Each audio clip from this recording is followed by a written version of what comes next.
Oliver, ano ba? Sigaw ni Chaya. Itulak mo na siya, bago pa may makakita.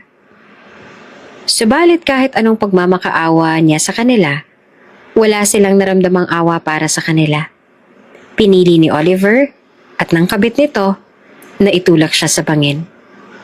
Makalipas ang 6 na taon, nagbalik siya para maningil, para gumante, at para bawiin ang kung anong kanya. Nelly? Natatakot na bulong ni Oliver. Halos hindi siya makapaniwala sa kanyang nakikita. Nelly? Nelly, wait! Hindi. Hindi pwede. Patay na siya.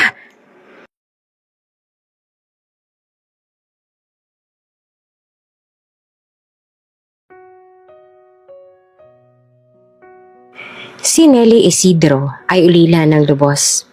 Namatay ang kanyang mga magulang dahil sa isang malagim na trahedya at ang tanging niya lamang nakasama ngayon sa buhay ay ang asawa niyang si Oliver Isidro. Kasama siya sa sasakyan noong gabing naaksidente ang kanyang mga magulang. Siya lamang ang nakaligtas noong gabing iyon. Nagawa siyang itulak ng kanyang ina bago tuluyan na mahulog ang sasakyan sa bangin. Iyon nga lang, sa kasamaang palad, hindi nakaligtas ang magulang niya. At nang dahil din sa nangyari ay naparelisa siya. Hindi siya makapaglakad. Lagi na lamang siyang nasa wheelchair. Pakiramdam ni Nelly ay wala na siyang silbi. Naisa na lamang siyang pabigat lalo na sa asawa niyang si Oliver. Sa kabila ng yaman na iniwan sa kanya ng mga magulang niya, hindi niya pa rin maiwasan na hindi maramdaman niyon. Minsan pa ay napapatanong siya sa langit kung ano ba ang kasalanang nagawa niya para mangyari ang lahat ng ito sa kanya. Hindi lang kasi ang magulang niyang nawala sa kanya, kundi maging ang nakababata niyang kapatid na si Alice. May sakit kasi sa puso si Alice at nang malaman nito kung anong nangyari sa kanila, lalo na sa magulang nila, hindi na nito kinaya. Nawala rin ito sa kanya sa parehong taon na nawala ang magulang niya. Para bang tinalikuran na siya ng mundo. Wala na ang mga taong mahal niya, ang mga taong mahalaga sa kanya. Matindi ang galit sa kanya ng mundo para mangyari ang lahat ng ito. At ngayon, higit pang nakakawasak ay ang katotohanan na ang taong inakala niyang dadamayan at sasamahan siya habang buhay, ang taong inakala niyang magiging kakampi niya sa karahasan ng mundo, ang taong mahal na mahal niya at siya ring pinakasalan siya, ay tinalikuran na rin siya. Hindi lamang siya nito pinagtaksilan, bagkos ay nais din ito na mawala ang lahat sa kanya. Nais ito na tuluyan siyang mawala sa landas nito. Oliver, huwag mong gawin sa akin to. Ang mahina niyang pakiusap sa asawa. Madilim ang langit at ang tanging liwanag ay mula sa mahina at malayong buwan. Ang hangin sa gilid ng bangin ay malamig at marahas. Tila may dalang masamang pangako. Nasa dulo ng isang makitid na daan ang isang sasakyang itim. Nakabukas ang ilaw sa loob at mula rito ay tanaw ang isang babae, si Chaya, ang kabit ni Oliver, na hindi mapakali habang nakasandal sa pinto ng kotse. Sa may gilid ng bangin naroon ang isang wheelchair. Nakaupo roon si Nelly, nanginginig sa takot. Ang kanyang kamay ay mahigpit na nakakapit sa armrest ng upuan. Sa likod niya nakatayo si Oliver, ang kanyang asawa, ngunit ngayong gabi, hindi na ito ang lalaking pinakasalan ni Nelly. Wala na ang dating malasakit sa mga mata nito. Pinalitan nito ng karahasan at kagustuhan na wakasan na lamang ang kanyang buhay. Oliver, please! Mangiyak-iyak na pakiusap ni Nelly. Ang tinig niya ay halos pabulong na dahil sa takot. Ayoko pang mamatay. Tumawa si Oliver. Mapait, malalim. Too late, Nelly. Kailangan mong mawala para makuha ko ang lahat ng gusto ko. Isa pa'y wala ka naman silbi. Wala ka nang pakinabang para sa akin kaya mas mabuti pa kung mawawala ka sa landas ko para malaya na kaming magsama ni Chaya. Pero asawa mo ko! Balalas ni Nelly na halos mapasigaw. Oliver, minahal kita. Lahat binigay ko sa'yo. Buong buhay ko. Oh, shut up, Nelly. tigilan mo na yung kadramahan mo. Putol ni Chaya mula sa may sasakyan. Malakas ang tinig kahit sa distansya. Hindi buhay mo kailangan namin, Ellie. Kayamanan mo lang. At para makuha ko yun, kailangan mong mamatay. Kailangan mong mawala sa landas namin. At pag nangyari yon, mapapasa kamay namin ang lahat. Finally, makukuha ko na ang lahat ng gusto ko. Mabibili ko na ang lahat ng designer bags na gusto ko. At ako na ang ituturing nila na reyna ng Del Fierro Empire. Walang hiya ka talaga, Chaya. Nagtiwala ako sa'yo. Tinuring kitang matalik na kaibigan. Halos kapatid na rin ang tingin ko sa'yo. Hindi ko lubos akalain na magagawa mo sa akin to. Hindi ako makapaniwala na magagawa mo akong traidorin dahil lamang sa kagustuhan mong yumaman. Humalakhak si Chaya. Ikaw naman kasi, Nelly. Napakabilis mong magtiwala. Pakitaan ka lang ng maganda, nagtiwala ka na agad. Hindi pa sumagi sa isip mo na baka gusto lang nilang mapalapit sa'yo kasi may kailangan sila kaya sila naging mabuti sa'yo? Pumatak ang luha sa kanyang mga mata. Kung ganun, ay kasalanan ko pa na nagtiwala ako sa mga kagaya niyo. Yes, Nelly, it's your fault. Pero syempre wala ka na magagawa ngayon kasi malapit ka na ring mamatay tulad ng mga magulang mo. Malapit mo na makasama ang pamilya mo. Muli itong humalakhak. At alam mo ba, Nelly? Kami ng asawa mo ang siyang tunay na dahilan kaya kayo na aksidente nung gabing yun. Ano? Pakiramdam niya ay sinaksak siya ng ilang beses dahil sa nalaman. Napuno ng galit ang kanyang dibdib. Kung ganon, mahigit 2 taon niya na rin palang nakasama ang mga tao na siyang tunay na dahilan kaya nawala ang mga magulang niya. Yes, ginawa namin yon. Proud na proud pang sumagot si Chaya. Matagal na naming plinano na mawala ka sa landas namin para mapasamin ang lahat ng pag-aari ng pinakamayaman na Del Fierro. Pero hindi naman namin inaasahan na makakaligtas ka pa ng gabing yon.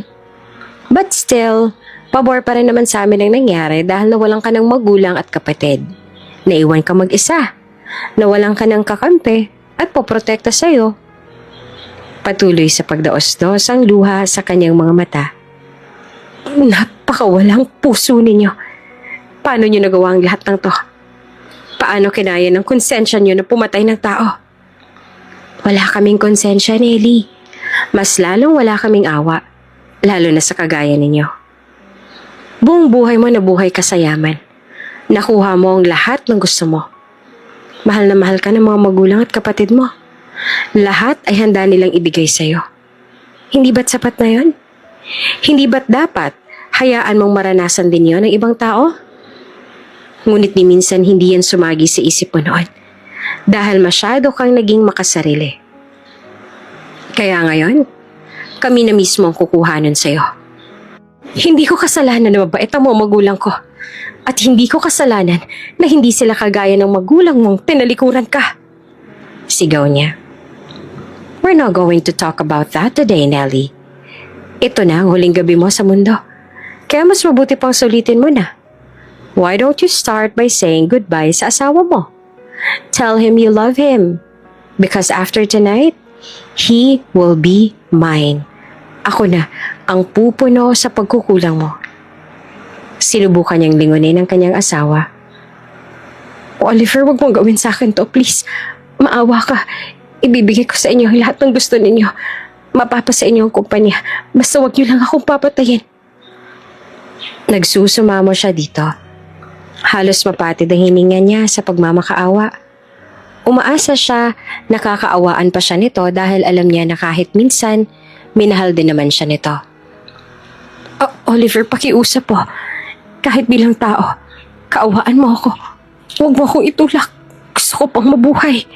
Oliver, ano ba? Sigaw ni Chaya. Itulak mo na siya bago pa may makakita. Mariin ang pagkakahawak ni Oliver sa handles ng kanyang wheelchair. Oliver, please. Napapikit si Oliver. Para bang may bahid ng alinlangan sa mata.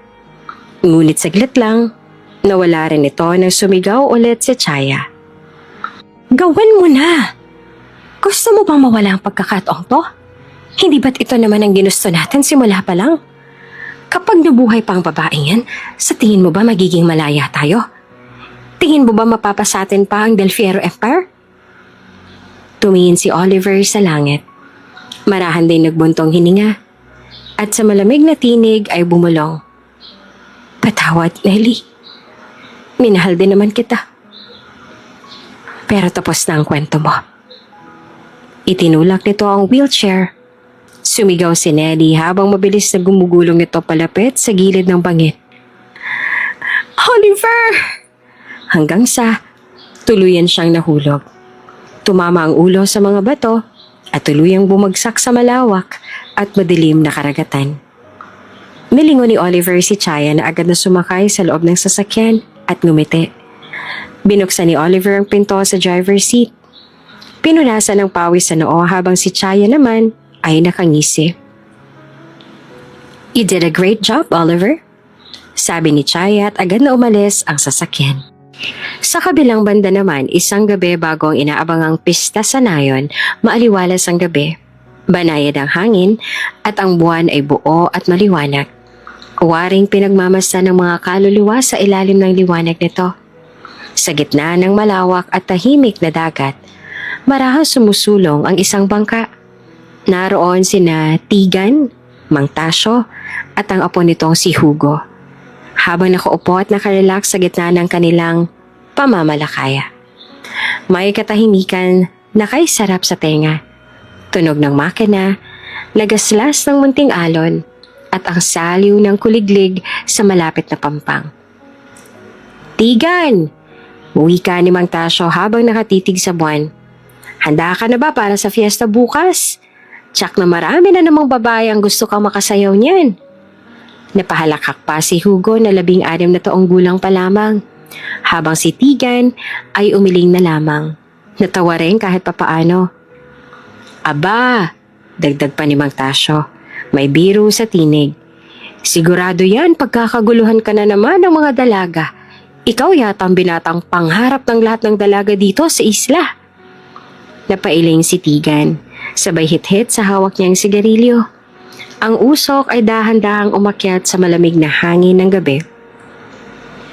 Wala po akong planong pumunta sa bayan bukas. Sagot naman ni Tigan. Mangingisda lang po siguro ako bukas. Di bagay naman sa akin yung maraming tao. Napailing at napatawa naman si Hugo. Ang sabihin mo kuya, ayaw mo lang na ikaw na naman ang maging sanhi ng away ng mga babae. At ayaw mo rin na madamay sa hiwalayan ng mga magkasintahan. Hindi naman sa ganun, sadyang wala lang akong ganang pumunta sa pagtitipo na yon. Sabi ni Tigan. Ay nako, kawawa na naman ang mga babae. Sabay iling ni Mang Tasyo. Tsak na lahat ng suot nila bukas ay para lang mapansin mo. Sayang, yung lipstick ng anak ni Aling Rosa, kuya. Sabat ni Hugo. Narinig ko sila nung isang araw ni Lori na talagang bumili pa sila ng lipstick para sa sayawan bukas. Siyempre, para magpapansin yun sa'yo. Napailing naman si Tigan. Masyado lang talagang ay mag-explain ng maglolo pagdating sa mga babae na nagkakagusto sa kanya. Oo nga't marami naman talagang mga nahuhumaling sa kanya at umaasa na sana ay mapansin niya pero hindi umaabot sa punto na para bang artista na ang turing nila sa kanya na anumang kilos nila ay para lamang mapansin siya. Isa lang naman kasi siyang simpleng tao sa isla. Pangingisda nga lang ang kanyang hanap buhay. Bagaman may itsura talaga siya dahil may lahi, minsan ay napapaisip din si Tigan kung ano bang nakita sa kanya ng mga babae sa isla. Maliban na lang sa kanyang itsura, para siyang magustuhan. Wala naman kasi siyang ibang maipagmamalaki. Hindi siya mayaman at sapat lang naman ang kanyang kinikita. Para sa kanya, ang mga babae ay hindi lamang tumitingin sa itsura ng isang tao, kundi dapat ay sa bulsa rin para makasiguro na kaya sila nitong buhayin. Maraming uuwi na bagsak ang balikat bukas, pabirong tinura ni Hugo. Nagtatawanan silang tatlo habang nasa laot. Puro lamang kalokohan at mga birong kaigaan sa damdamin. Pagkaraan ng tawanan, natigil sandali ang kanilang usapan nang mapansin ni Tigan ang dami ng huli nila. Umuusli mula sa lambat ang mga isda. Malalaki at siguradong sariwa. Ang dami nating huli ngayon, tsak na pagkakaguluhan tumamaya sa palengke. Banggit ni Tigan habang iniaayos ang lambat. Bihira tong ganito, swerte tayo. Baka dahil sa buwan, sabi naman ni Mang Tasyo. Kapag buo ang buwan, buo rin ang grasya. Sana laging ganito karaming huli natin, para maraming pag-agawan ng mga tao bukas. Saad naman ni Hugo. Matapos ayusin ang lambat at kumpirmahing sapat na ang kanilang huli, dumaong na sila sa baybayin. Kasama ng katahimikan ng gabi, ang mga huni ng insekto at kaluskos ng dahon sa buhangin. Tigan, una na kami ni Hugo ha. Paalam ni Mang Tasyo. Maaga pa tayo mamaya. Sige po, Mang Tasyo, ingat kayo. Ikaw kuya, hindi ka pa ba uuwi? Tanong naman ni Hugo. Ayusin ko muna ang lambat, mauna na kayo ng lolo mo. Sigurado ka kuya? Gusto mo bang tulungan na kita dito? Huwag na, kaya ko na to. Tumango ang maglolo at tuluyan ng umalis. Iniwan si Tigan sa dalampasigan. Nasa likod niya ang dagat. Tahimik at mapayapa. At sa unahan, ang maliit niyang bahay sa gilid ng isla. Naglakad siya pabalik sa lambat. May sindi pa ng sigarilyo ito sa kamay. Tahimik ang paligid. Siya lang mag-isa ang tao ngayon. Walang kasama. Walang gulo. Walang ingay. Habang inaayos ang lambat, napatingin siya sa langit. Sa mga bituin. Sa buwan. Napakapayapa talaga ng lugar na ito. Kaya nga kahit na mahirap ang buhay dito, ay hindi siya nagsisisi na dito siya tumira. Ito kasi ang tipo ng kapayapaan na gusto ni Tigan. Malayo sa gulo, sa ingay at sa mga bagay na hindi niya gustong gawin. Para sa kanya, ito ang tinuturing na tunay na pera at hindi ang limpak-limpak na mga salapi. Tahimik ang paligid habang naglalakad pa uwi si Tigan mula sa baybayin. Ang katahimikan ng gabi ay tila yakap sa buong isla. Ang malamig na simoy ng hangin ay unti-unti nagpapagaan sa pagod sa kanyang katawan. Sa isang kamay ay hawak niya ang nalalapit ng maubos na sigarilyo. Bawat hit-hit ay kasabay ng paglalim ng kanyang iniisip. Wala siyang ibang iniintindi kundi ang makauwi, makapagpahinga at muling bumangon kinabukasan. Ngunit sa kalagitnaan ng kanyang paglalakad sa mabatong bahagi ng dalampasigan, isang bulto ang agad na pumatigil sa kanyang mga hakbang. Isang tila bulto ng tao ang nakahandusay sa may batuhan. Napakunot ang kanyang noo. Bahagyang kinabahan. Iniling niya ang ulo. Sinubukang iwakse ang kutob. Ngunit habang papalapit siya, lumilinaw sa kanyang paningin ang imahe. Parang tao. At sa gulat niya, sa napagtantong hindi ito guni-guni, napaawang ang kanyang labi at nahulog ang sigarilyo. Tao ba yun? Mahinang tanong niya sa sarili. Nanlalaki ang mga mata. Walang pag-aalinlangan nilapitan niya agad ito. Ang kaba sa kanyang dibdib ay parang lumakas sa bawat hakbang. At sa paglapit niya ay tuluyan niyang nakumpirma. Isang babae, nakahandusay, basa at walang malay. Basang-basa ang buhok nito. Inilawan niya ito gamit ang dala niyang flashlight at nakita ang sugat sa noo ng babae. Lumuhod si Tigan sa tabi nito at agad niyang siniyasat. Sandali siyang napatigil. Inisip kung patay na ba ito. Dahan-dahan niyang dinama ang pulso sa kamay nito. Mahina, ngunit naroon. May pintig pa. Buhay pa ang babae kaya lalo siyang nagmadali. May kaalaman siya sa CPR kaya agad niyang ipinatong ang kanyang mga kamay sa dibdib ng babae at sinimula ng chest compressions.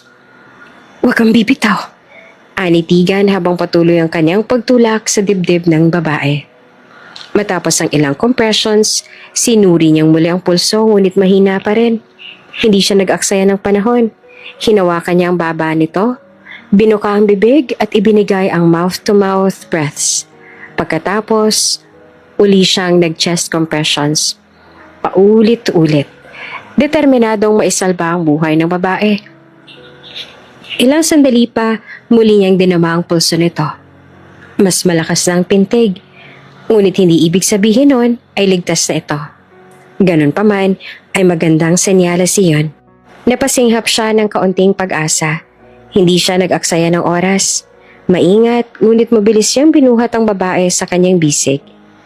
Habang papunta sa kanyang lumang jeep na nakaparada sa tapat ng kanyang bahay, pinilit niyang huwag isipin ang posibilidad na mawala ng hininga ang babae sa daan. Inilatag niya ito sa likurang upuan at agad niyang pinatakbo ang sasakyan. Biyak ang katahimikan ng gabi sa ugong ng kanyang makina. Sa bawat liko ng kalsadang paliko-liko, hinahabol niya ang oras. Pagdating niya sa pinakamalapit na ospital sa bayan, halos tumalon siya sa sasakyan. Binuksan ang pinto at sumigaw. "Tulong! Kailangan namin ng tulong. May dala akong kritikal na pasyente. Nalunod siya. Kailangan niya ng tulong." Nagsidatingan ang mga nurse at doktor. Agad silang lumapit at dinala ang babae sa stretcher. Pumasok si Tigan, ngunit pinigilan siya ng staff sa pintuan. "Kami na po ang bahala, sir. Maraming salamat ho sa ginawa ninyo." Habang pinagmamasdan niyang unti-unti nawawala ang babae sa kanyang paningin sa pasilyo ng emergency room, naroon ang kaba, pero higit doon, naroon ang pag-asa na buhay pa ang babae. Hindi na umalis si Tigan sa ospital matapos matulungan ang babae. Naupo lamang siya sa malamig na upuan sa labas ng emergency room. Ang paningin ay nakatutok lamang sa pintong ilang ulit ng binuksan at isinara ng mga nurse at doktor. Hindi niya maipaliwanag kung bakit. Pero ayaw niyang iwan ng babae. Parang may kung anong tanikala na nag-uugnay sa kanya rito. Bagamat estranghero, isang bahagi sa kanyang nagsasabing hindi niya dapat itong bitawan. Tumakbo ang oras. Ang mga ilaw ng ospital ay nananatiling maliwanag sa kabila ng dilim ng gabi. "Kayo po bang nagdala sa pasyente kagabi?" Tanong ng doktor na lumabas mula sa ER. Tumango naman si Tigan at agad na tumayo. "Opo, kamusta na po siya?" "Maraming dugo ang nawala sa kanya dahil sa sugat na natamo niya. Buti na lang at naagapan." Pero saglit na tumigil ang doktor bago nagpatuloy. "Kailangan po niya agad ng dugo. AB positive po siya." Napakunot ang noo ni Tigan. "AB positive?" "Opo, medyo bihira po yan. Kailangan namin makahanap agad ng donor. O hindi, baka ito pang maging sanhi ng pagkamatay niya." Sa narinig niya, hindi siya nagdalawang isip. "Ako na po. AB positive din ako. Pwede ako mag-donate sa kanya." Sige po. Ipapacheck natin at ipaprocess na natin agad. Dito po kayo." Dumaan si Tigan sa screening at proseso ng blood donation. Habang kinukuha ang kanyang dugo, tahimik lamang siya. Iniisip pa rin ng babae kung sino ito, anong nangyari, at bakit ito naanod sa dagat. Sa bawat patak ng dugo na pumupuno sa blood bag, para bang unti-unti siyang inuugnay sa buhay ng taong yon. Parang isang hindi sinasadyang koneksyon na ngayon ay hindi niya maalis-alis sa isip. Makalipas ang ilang oras, muling lumapit sa kanyang doktor. May dala itong mga papel at seryosong ekspresyon sa mukha. Critical pa rin po ang lagay niya. Sa ngayon, nakakabit siya sa life support. May pulso, may hininga, pero mahina pa rin. Napabuntong hininga si Tigan. Pero bago siya muling makapagtanong, muling nagsalita ang doktor. "At isa pa po, buntis po siya. Ngunit sa ngayon, hindi pa natin matiyak kung maliligtas ba ang dinadala niya. May posibilidad po na malaglag ito. Depende ho sa tibay ng katawan niya at sa kapit ng bata. Pero gagawin po namin ang lahat para mailigtas silang dalawa." Dagdag pa ng doktor bago bumalik sa loob. Tahimik lamang si Tigan, nakatitig sa sahig. Hindi niya kilala ang babae. Walang pangalan. Walang pahiwatig kung sino ito o saan ito galing. Ngunit hindi niya ito magawang iwanan. May kung anong parte sa kanyang nagnanais na manatili sa tabi nito. Gusto niya itong tulungan. Gusto niyang bantayan. Alagaan. Tsaking ligtas ito. Ngunit hindi na siya ang dating Tigan. Matagal niya nang iniwan ang dati niyang buhay. Kaya sa huli, pinili niyang umupo muli sa upuan. Hinayaan niyang ang mga doktor ang gumawa ng lahat ng makakaya nila. Hindi siya maaaring masangkot. Hindi siya maaaring bumalik sa gulong matagal niya nang tinakasan. Isang linggo na ang lumipas mula nang matagpuan ni Tigan ang babae sa dalampasigan. Walang malay, basang-basa at halos wala ng buhay. Makalipas ang isang linggo, sa wakas ay nagkamalay na rin ang babae. At ngayon, habang nakaupo siya sa gilid ng kama nito sa ospital, tinititigan niya ang maamong mukha ng estrangherang hanggang ngayon ay hindi pa rin nagsasalita. Kamusta na po ang lagay niya? Tanong ni Tigan sa doktor nang dumaan ito. Mas stable na po siya ngayon, nakakakain na rin. Nakatulog ng maayos. Pero saglit na tiningnan ng doktor ang babae na hanggang ngayon ay hindi niya pa rin alam kung ano ang pangalan bago tumaloy. Tila hindi pa siya makapagsalita Maaaring bunga ito ng matinding trauma. Tumatango naman siya. Naiintindihan niya kami pero wala pa ring tinig. Napatingin si Tigan sa babae na noon ay nakatanaw lamang sa labas ng bintana. Tila ba may hinahanap sa kawalan. Nakaupo lang ito sa kama. Ang mata ay malayo ang tingin, natutulala, tahimik, walang sinasabi, pero tila may malalim na iniinda. Kinagabihan, habang nasa labas ng ospital si Tigan, nakaupo sa may waiting area, dumating si Mang Tasyo kasama ang apo nitong si Hugo. Tigan, hindi mo pa rin ba inireport sa pulis ang nangyari sa babae? Tanong ng matanda. May halong pag-aalala sa tono ng boses. Sa tingin ko ay mas makakatulong kung alam ng mga otoridad ang tungkol dito. Sila lang ang maaaring makatulong sa kanya. Napabuntong hininga si Tigan bago sumagot. Hindi pa, Mang Tasyo Inaantay ko pa siyang magsalita. O kahit magbigay man lang ng senyas kung ano ang gusto niyang gawin. Ayoko pong pangunahan siya dahil baka maging pasya ko pa ang ikapahamak niya. Paano kung may kasong kinasangkutan yan o may taong humahanap sa kanya? Hindi mo alam kung anong gulong maaaring kaakibat ng pagkatao niya. Delikado yan, anak. Sabat naman ng matanda. Tumango pa si Hugo.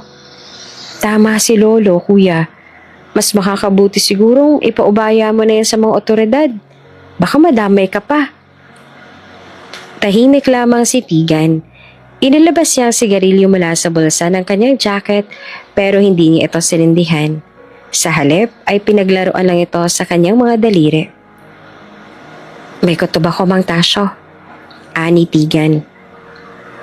Parang hindi lang aksidente ang nangyari sa kanya. Hindi siya basta inanad lang ng alon. Parang may kakaiba.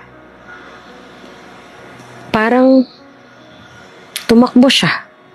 O di kaya may pinagtataguan. Kaya naman, iyon pong pumigil sa akin para ipagbigay alam sa otoridad ang nangyari sa kanya. Kapag po kasi nagpadalos-dalos ako sa pasya ko, nang wala niyang pahintulot, baka mapahamak pa siya lalo at sa oras na nalaman ng otoridad ang nangyari sa kanya, ay maari siyang lumabas sa balita. Naghatinginan ng maglolo, parehong naramdaman. Hindi mapakali, si Hugo pa ang unang nagsalita. Pero kuya, di ba mas lalong kailangan mo siyang ipaubaya sa mga pulis? Hindi natin alam kung anong gulong dadali niya sa'yo. Ayaw namin na madamay ka sa gulo niya, kuya. Lalo na't ikaw na nga ito nagmabuting loob para iligtas sa tulungan siya. Ngunit mariing umiling si Tigan. Ako nakakita sa kanya. Ako ang tinawag ng tadhana para tulungan siya. At kung ano man ang dahilan kung bakit siya dinala ng alon sa pampang ko, handa akong harapin yun. Natahimik ang maglolo. Wala na silang nasabi pa.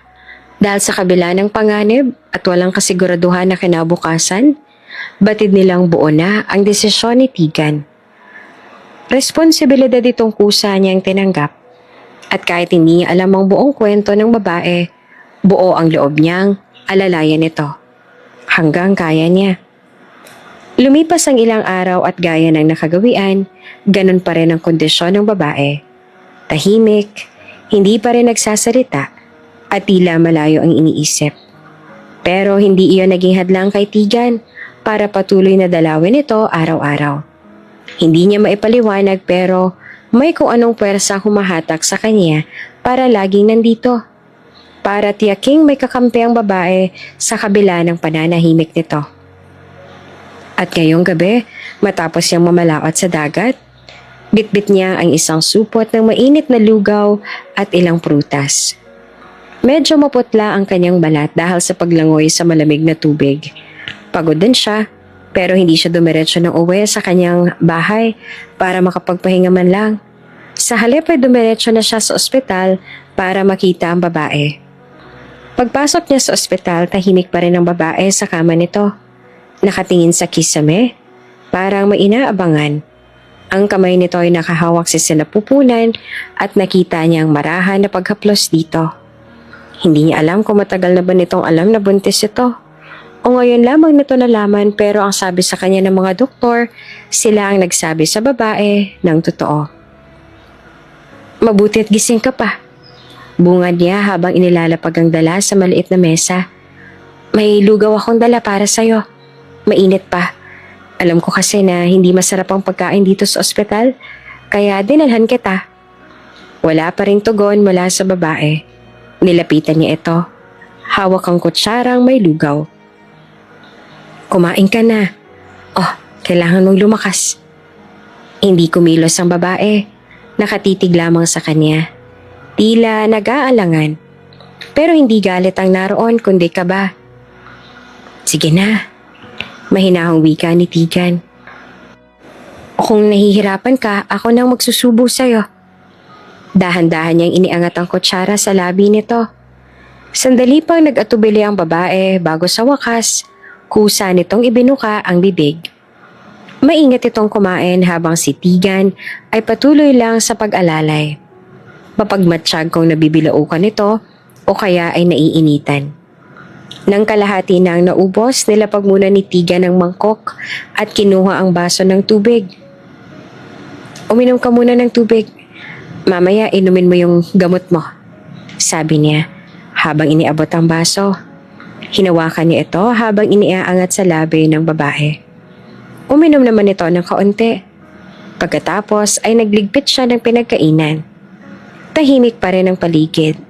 Ang tanging maririnig lamang ay ang mahinang ugong ng bentilador at ang mga yapak ng mga nurse sa labas ng kwarto. Nang biglang, Tigan? Para siyang binuhusan ng malamig na tubig. Napalingon siya kaagad. Halatang gulat. Hawak niya pa ang baso ng tubig na kamuntikan niya ng mahulog. Ngunit hindi iyon ang mahalaga sa sandaling iyon. Ang mahalaga ay ang tinig na mahina. Pabulong, pero malinaw. Pangalan niya. Nagsasalita na ito. Salamat. Muling sambit ng babae. Mas mahina ngayon, ngunit may ningning sa mga mata nito. Nagtagpo ang kanilang mga mata. Si Tigan, hindi makapaniwala. Bagaman ngumiti siya dito. Walang anuman. Alam nito kung ano ang pangalan niya kasi nagpakilala siya dito nung nagkamalay ito. Pero hindi niya pa rin alam kung anong pangalan nito.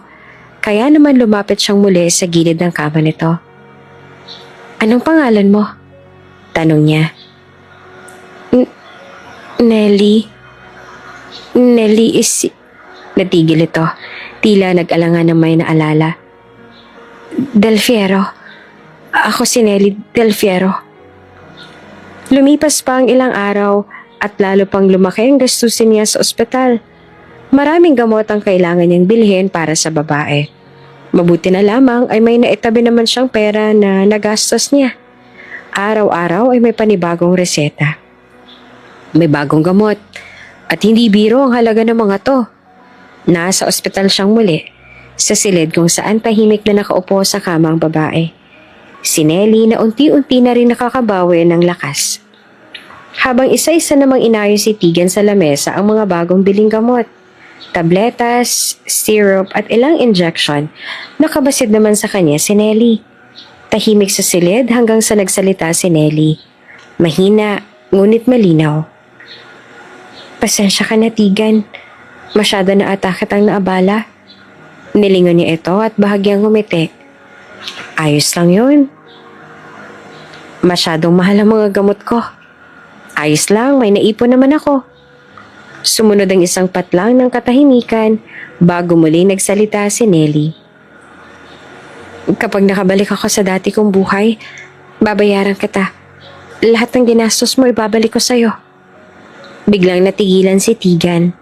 Dahan-dahan niyang ibinaba ang hawak na gamot sa mesa at lumingon sa kanya.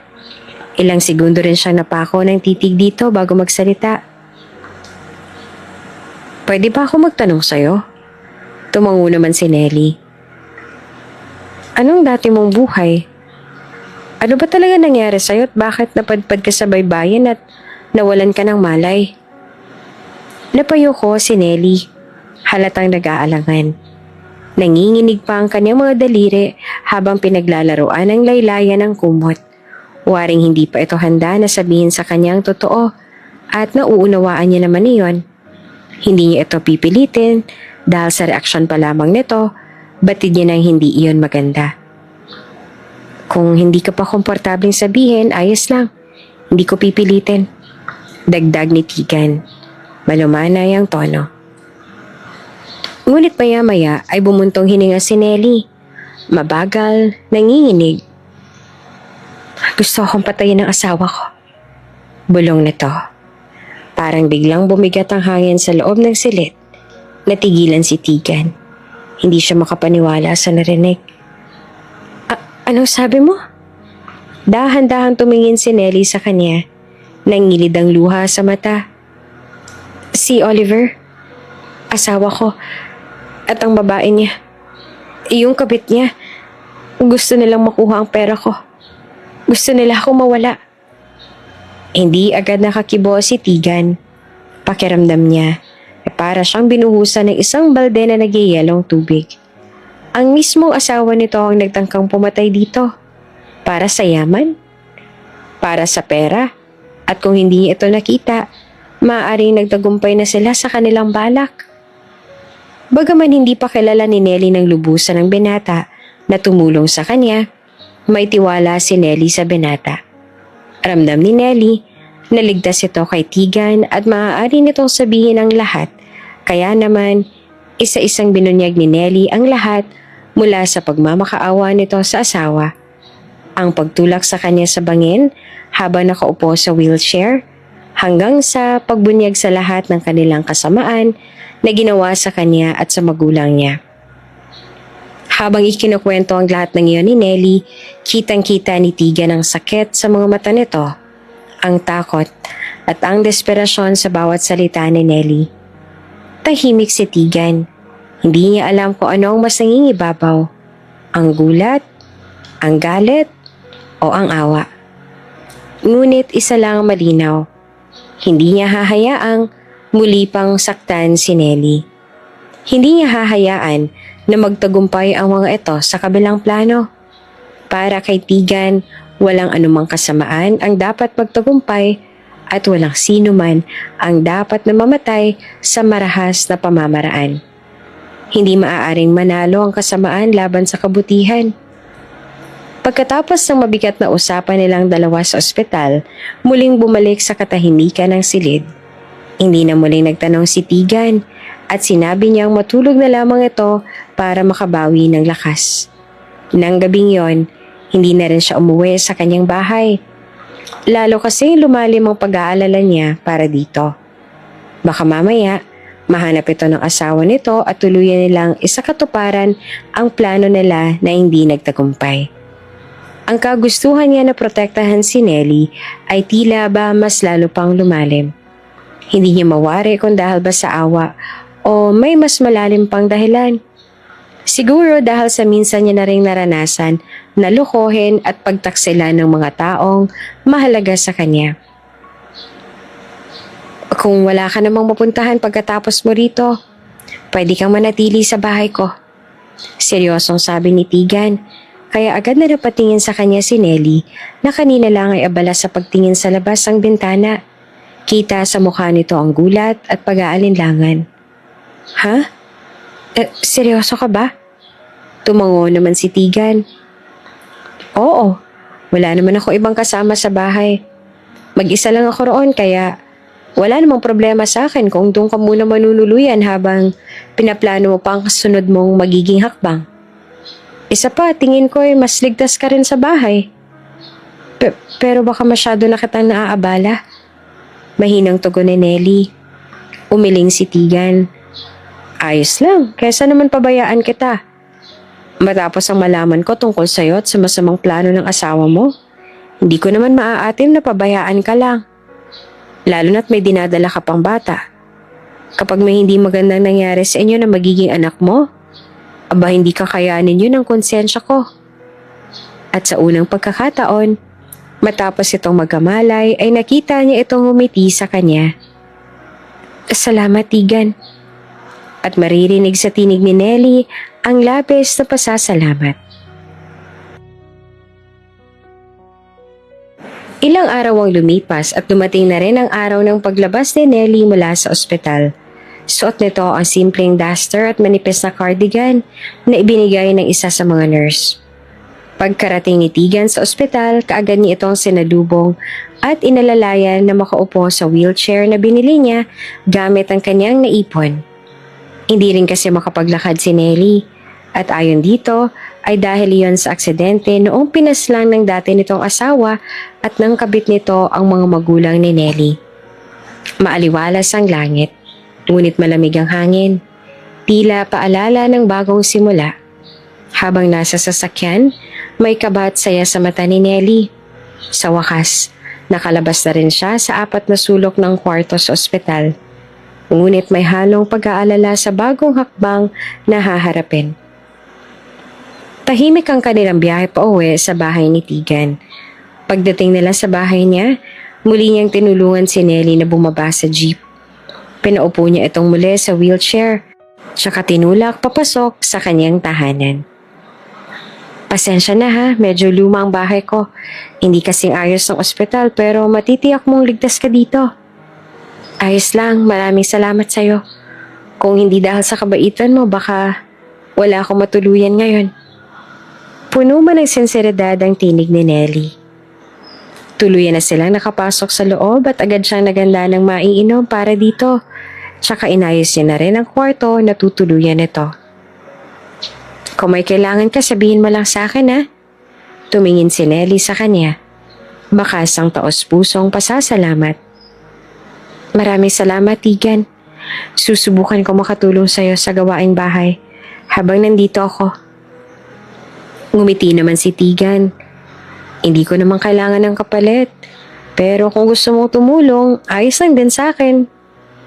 Sa pagitan ng katahimikan ng dalampasigan at ng malamlam na liwanag ng dapit hapon, isang bagong yugto ang unti-unting binubuo. Wala pa silang alam sa mga susunod na mangyayari. Ngunit sa pagkakataong ito, may bagong dahilan si Nelly para kumapit. Isang umaga, banayad ang hampas ng alon. Nasa bangka na sina Tigan kasama si Mang Tasyo at apo nito na si Hugo. Ang araw ay sumisilip pa lamang sa likod ng bundok. At ang hangin ay may kasamang halimuyak ng alat mula sa dagat. Tahimik silang tatlo sa loob ng bangka habang nagmamasid sa lawak ng tubig. May dalang lambat si Hugo at si Mang Tasyo naman ay may tabako. Habang pinagmamasdan si Tigan na abala sa makina ng bangka at tila may mabigat na iniisip. Maya-maya nagsalita si Mang Tasyo. May halong pag-aalala sa boses. Tigan, masyado kang nagdadala ng responsibilidad para sa taong hindi mo naman kaano-ano. Hindi agad sumagot si Tigan. Patuloy siya sa kanyang ginagawa. Makalipas ang ilang segundo, huminga siya ng malalim tsaka tumingin sa harap. Hindi ko po siya pwedeng pabayaan, Mang Tasyo. Mahinahon ang tinig ni Tigan. Wala na siyang pamilya. Walang matatakbuhan. Kung hindi ko siya tutulungan, sino naman ang tutulong sa kanya? Lalo na't gano'n ang kondisyon niya at may bata pa sa kanyang sinapupunan.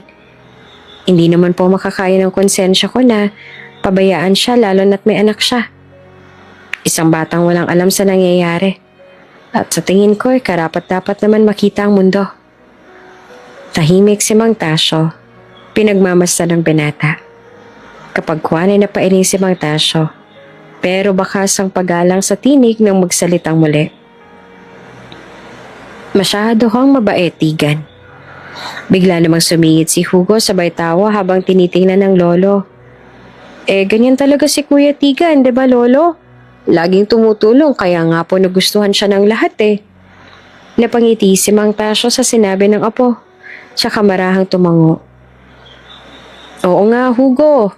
Kung lahat ng tao may puso kagaya ni Tigan, baka mas tahimik ang mundo. Napangiti na rin si Tigan, tsaka muling tumanaw sa pasikat na araw. Lumipas ang ilang linggo simula nang dalhin ni Tigan si Nelly sa kanyang bahay. Sa bawat araw na lumilipas, unti-unting bumabalik ang sigla nito. Mas malakas na ito kaysa noong una. Mas nakangiti na rin kahit paminsan-minsan. Maayos ang pananatili ni Nelly sa bahay ni Tigan. Malinis ito, payapa, at higit sa lahat, ligtas. Araw-araw inaalagaan ito ni Tigan. At sa pagdaan ng panahon, unti-unti ni ring nabuo ang buong tiwala niya rito. Hindi rin nagkulang ang asawa ni Mang Tasyo sa pagdalaw. Laging may dalang pagkain, laging may kwento, at sa dulo ng bawat pagbisita, laging may ngiti. Naging malapit si Nelly sa kanila. Para na rin itong naging bahagi ng maliit na komunidad nila ni Tigan sa isla. Isang gabi, tahimik ang paligid at ang tanging maririnig lamang ay hampas ng alon sa mga bato. May lamig sa hangin at ang bituin ay parang nakamasid sa kanilang dalawa. Habang nakaupo sila sa bangkito sa labas ng bahay, si Tigan ay may hawak na sigarilyo. Nakatanaw sa dagat. Si Nelly naman nasa kanyang wheelchair. Nakasuot ng simpleng duster. Nakayakap ang braso sa sarili. Matagal silang walang imik. Hanggang sa basagin ni Tigan ang katahimikan. May plano ka na ba? Kung anong gusto mong gawin sa asawa mo at sa kabit niya? Balak mo ba silang ipakulong? Tanong ni Tigan. Hindi tumitingin. Napalingon si Nelly sa kanya. Sandaling katahimikan. Malalim ang buntong hininga bago siya sumagot. Mahihirapan ako kung ipapakuslong ko silang dalawa. Wala naman ako sapat na kakayahan para labanan sila. They're now rich and powerful. Sila nang may control sa Del Fierro Empire na mula pa sa aking mga magulang. Tsak din ako na nagawa na nilang bilugin ng ilan sa mga taong pinagkakatiwalaan ng magulang ko. Ganun pa man sa ngayon, isa lang ang gusto kong mangyari. Gusto kong gumanti. Gusto kong makaganti sa lahat ng ginawa nila sa akin. Gusto ko silang pagbayarin sa pagpaslang sa mga magulang ko at sa ginawa nila sa akin. Napuno muli ng galit ang mga mata ni Nelly. Gusto kong bawiin ang lahat ng kinuha nila sa akin. Hindi lamang ang pera o bahay, pati dangal ko. Yung tiwalang sinira nila. Yung buhay na muntik nilang kitilin. Babawiin kong lahat sa kanila. Tumango si Tigan. Naiintindihan niya ang galit nito at hindi niya masisisi si Nelly kung bakit gusto nitong gumante. Kung siya man ang nasa kalagayan nito, iyon din ang nanaisin niyang gawin. Ang pagbayarin ng lahat ng may sala at bawiin kung ano ang dapat bawiin. Tutulungan kita, deklara niya. Kung ano man ang plano at gusto mong gawin, handa akong tulungan ka. Isang malakas na unos ang dumaan sa isla. Ang mga alon ay naging halimaw na dumurog sa mga bangkang nakaangkla sa dalampasigan. Ang hangin ay tila may galit na ibinagsak ang kanyang lakas sa mga kabahayan. At ang ulan ay bumuhos na parang walang bukas. Pagkatapos ng unos, nagmistulang parang pinaslang na bayan ng isla. Maraming nasirang bahay, nawasak na kabuhayan, at higit sa lahat, sirang mga bangka. Ang pangunahing pinagkukunanan ng hanap buhay ng mga tao ay halos wala nang magamit. Isa sa mga nasira ay ang bangka ni Tigan. Nang makita ni Nelly ang kalagayan ng bangka nito, napakagat siya sa labi. Dama ang awa at lungkot. Alam niyang iyon ang ginagamit ni Tigan upang mamalaot. Ang pinagkukunan nito pang araw-araw nila. Ngunit kahit na ganoon, hindi ito nagpahalata. Nang tanungin niya, ngumiti lamang si Tigan at sinabing, "Kaya pa yan, huwag ka mag-alala." Pero sa mga mata nito, kita ni Nelly ang bigat na pilit nitong itinatago. Hindi ito umiimik masyado. Laging abala sa pagtulong sa ibang naaapektuhan ng unos. Parang iniisang tabi ang sarili. Ilang araw, matapos ang unos, maagang nagligpit ng mga gamit si Nelly sa loob ng bahay nang marinig niya ang pagtigil ng isang sasakyan sa labas. Magagandang sasakyang hindi karaniwan sa isla. Sumilip siya sa bintana. 6 na lalaki nakaitim na uniforme ang bumaba. Maayos ang tikas, parang mga sanay sa disiplina. May dalang leather cases at may formal na tindig. Agad siyang kinabahan. Agad niyang tinawag si Tigan na nasa likod ng bahay para ipaalam na may mga panauhin. Paglabas si Tigan, saglit itong natigilan. Lahat ng lalaki ay sabay-sabay na yumuko sa kanya bilang pagbibigay galang. "Young master," sabay-sabay na lang bate. Naguluhan si Nelly sa narinig. "Young master?" Iba ang tindig ni Tigan ang harapin ng mga lalaki. Parang nag-iba ang aura nito. Mas malamig. Tila ba ibang tao ang nakikita niya ngayon at hindi ang mabait at happy-go-lucky na si Tigan. "What are you doing here?" Malamig ang tinig ni Tigan. Parang hindi ito natutuwa sa pagdating ng mga ito. Ang isa sa mga lalaki ay lumapit. "Your father sent us here, young master," sabi nito. Magalang, ngunit may paniniguro. "He needs you. Your family needs you. You must return to Rome. He wants you to stop hiding and come back." Nakita ni Nelly ang pagkakunot ng noo ni Tigan. Hindi ito agad nakasagot. "Things are changing quickly. Too quickly. Your absence is no longer the choice of the family can afford. The house is on the verge of crumbling from within. Your name is being questioned. Your loyalty too." Patuloy pa ng lalaki. "I'm not going back." Malamig na tugon naman ni Tigan. Ngunit natigilan nito nang biglang sabihin ng isa. "Your father is sick. Gravely sick. My lady is already old. And your brother? He's getting married.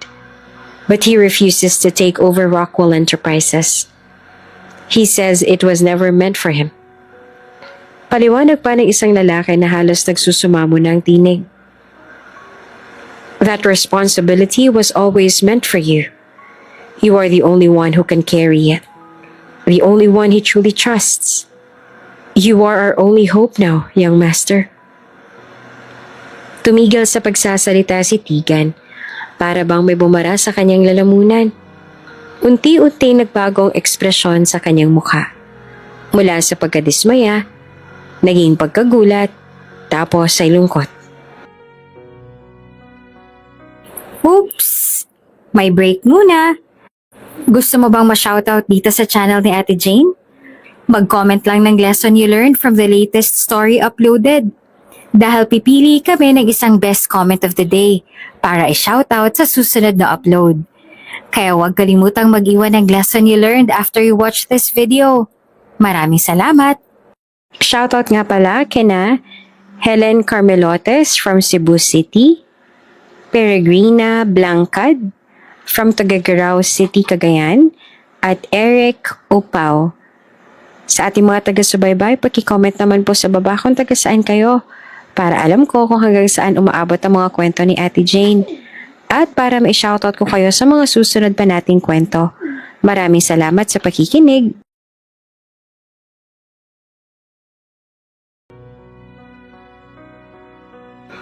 Tahimik siyang napatingin sa malayo at saka huminga ng malalim.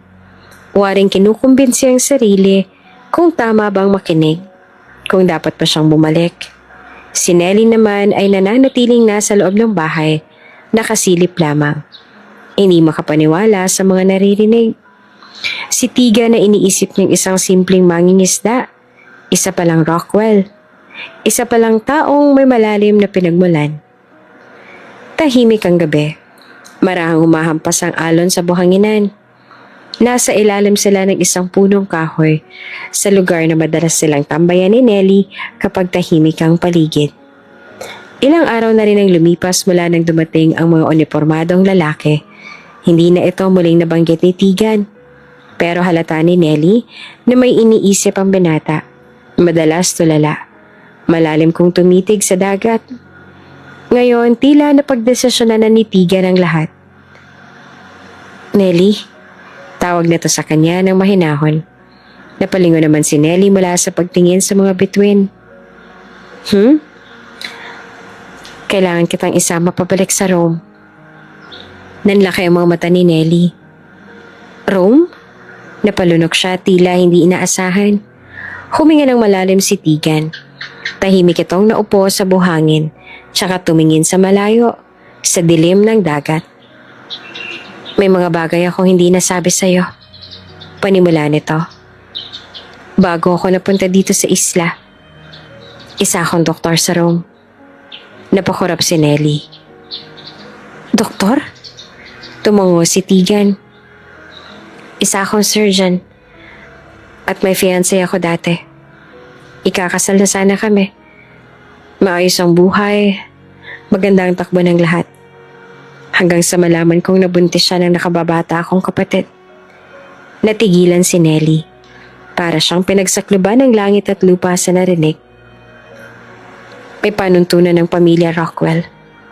Patuloy pa ni Tegan. Habang malamig ang boses. Walang anak na itatakwil.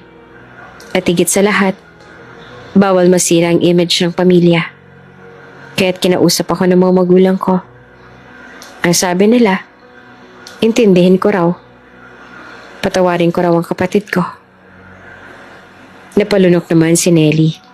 Dama niya ang bigat ng bawat salitang binibitiwan nito. I felt betrayed. Mahinang sabi ni Tegan. Na parang walang halagang nararamdaman ko. Na ang sakit na nadarama ko dahil sa kanilang pagtataksil ay baliwala lang sa kanila. Kaya umalis ako. Iniwan ko ang Rome. Iniwan ko ang pamilya, ang kumpanya, ang lahat. At dito ako nagtago. Sa isla. Sa buhay na mas tahimik. Malayo sa ingay at gulo nila. Hindi naman kaagad nakapagsalita si Nelly. Pilit niyang inuunawa ang bigat ng pinagdadaanan nito. Pero ngayon kailangan ko nang bumalik. May sakit ang aking ama. Ayaw naman ng kapatid ko na pamahalaan ng Rockwell Enterprises. At matanda na rin ang aming ina. Hindi niya na kaya ang bigat ng responsibilidad. Ako lang ang natitirang pag-asa nila.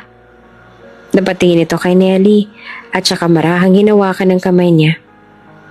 At gusto ko sana na sumama ka sa akin. Ha? Mahinang tanong ni Nelly. Nanlalaki ang mga mata. Bakit? Kasi gusto ko makasigurong ligtas ka. Mas matutulungan kita roon. Lalo na sa plano mo. Mas may resources tayo roon. At huminto si Tegan bago ito bumuntong hininga. Ayokong iwan ka rito. Lalo na sa sitwasyon mo. Hindi ko kakayanin yon. Tahimik si Nelly. Hindi alam ang isasagot. Ngunit sa puso niya, dama niya ang sinseridad ni Tegan. At higit pa roon, ang lungkot at bigat ng responsibilidad na muling babalikan ito. Matapos mapag-usapan ng mabuti ang lahat, nagpa siya si Nelly na sumama kay Tegan pabalik sa Rome. Wala rin naman siyang ibang pamilya at ayaw din ni Tegan na maiwan siya sa isla, lalo na sa kalagayan niya. Isa pa, kahit may takot sa puso niya, may tiwala siyang kayang alagaan ni Tegan ang sitwasyon. Pagdating nila ng Rome, hindi niya maiwasang mamangha. Ang lungsod ay parang ibang mundo. Sophisticated, elegante, puno ng istorya, ngunit higit pa sa lahat, nang makarating sila sa harap ng mansyon ng mga Rockwell, literal na napahinto si Nelly sa laki at ganda nito. Ito ba ang bahay niyo?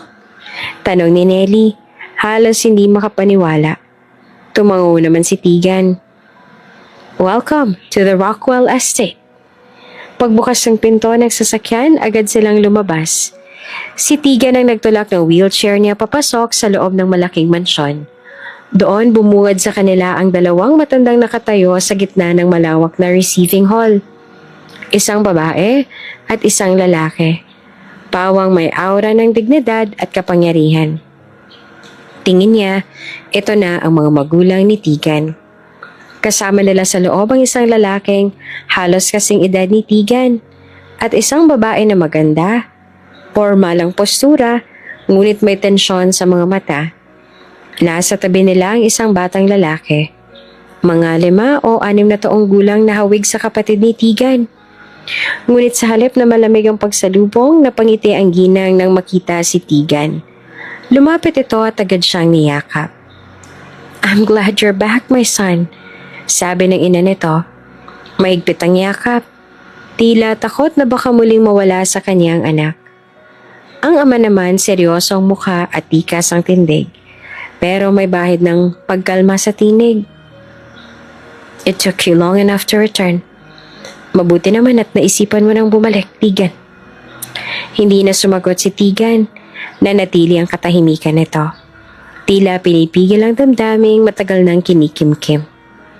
Si Nelly naman ay kabado dahil damang-dama niya ang tensyon ng pamilya.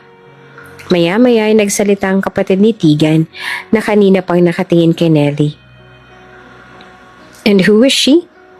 Diretsong tumingin si Tegan sa kanila. May diin ang tinig nito, pero kalmado.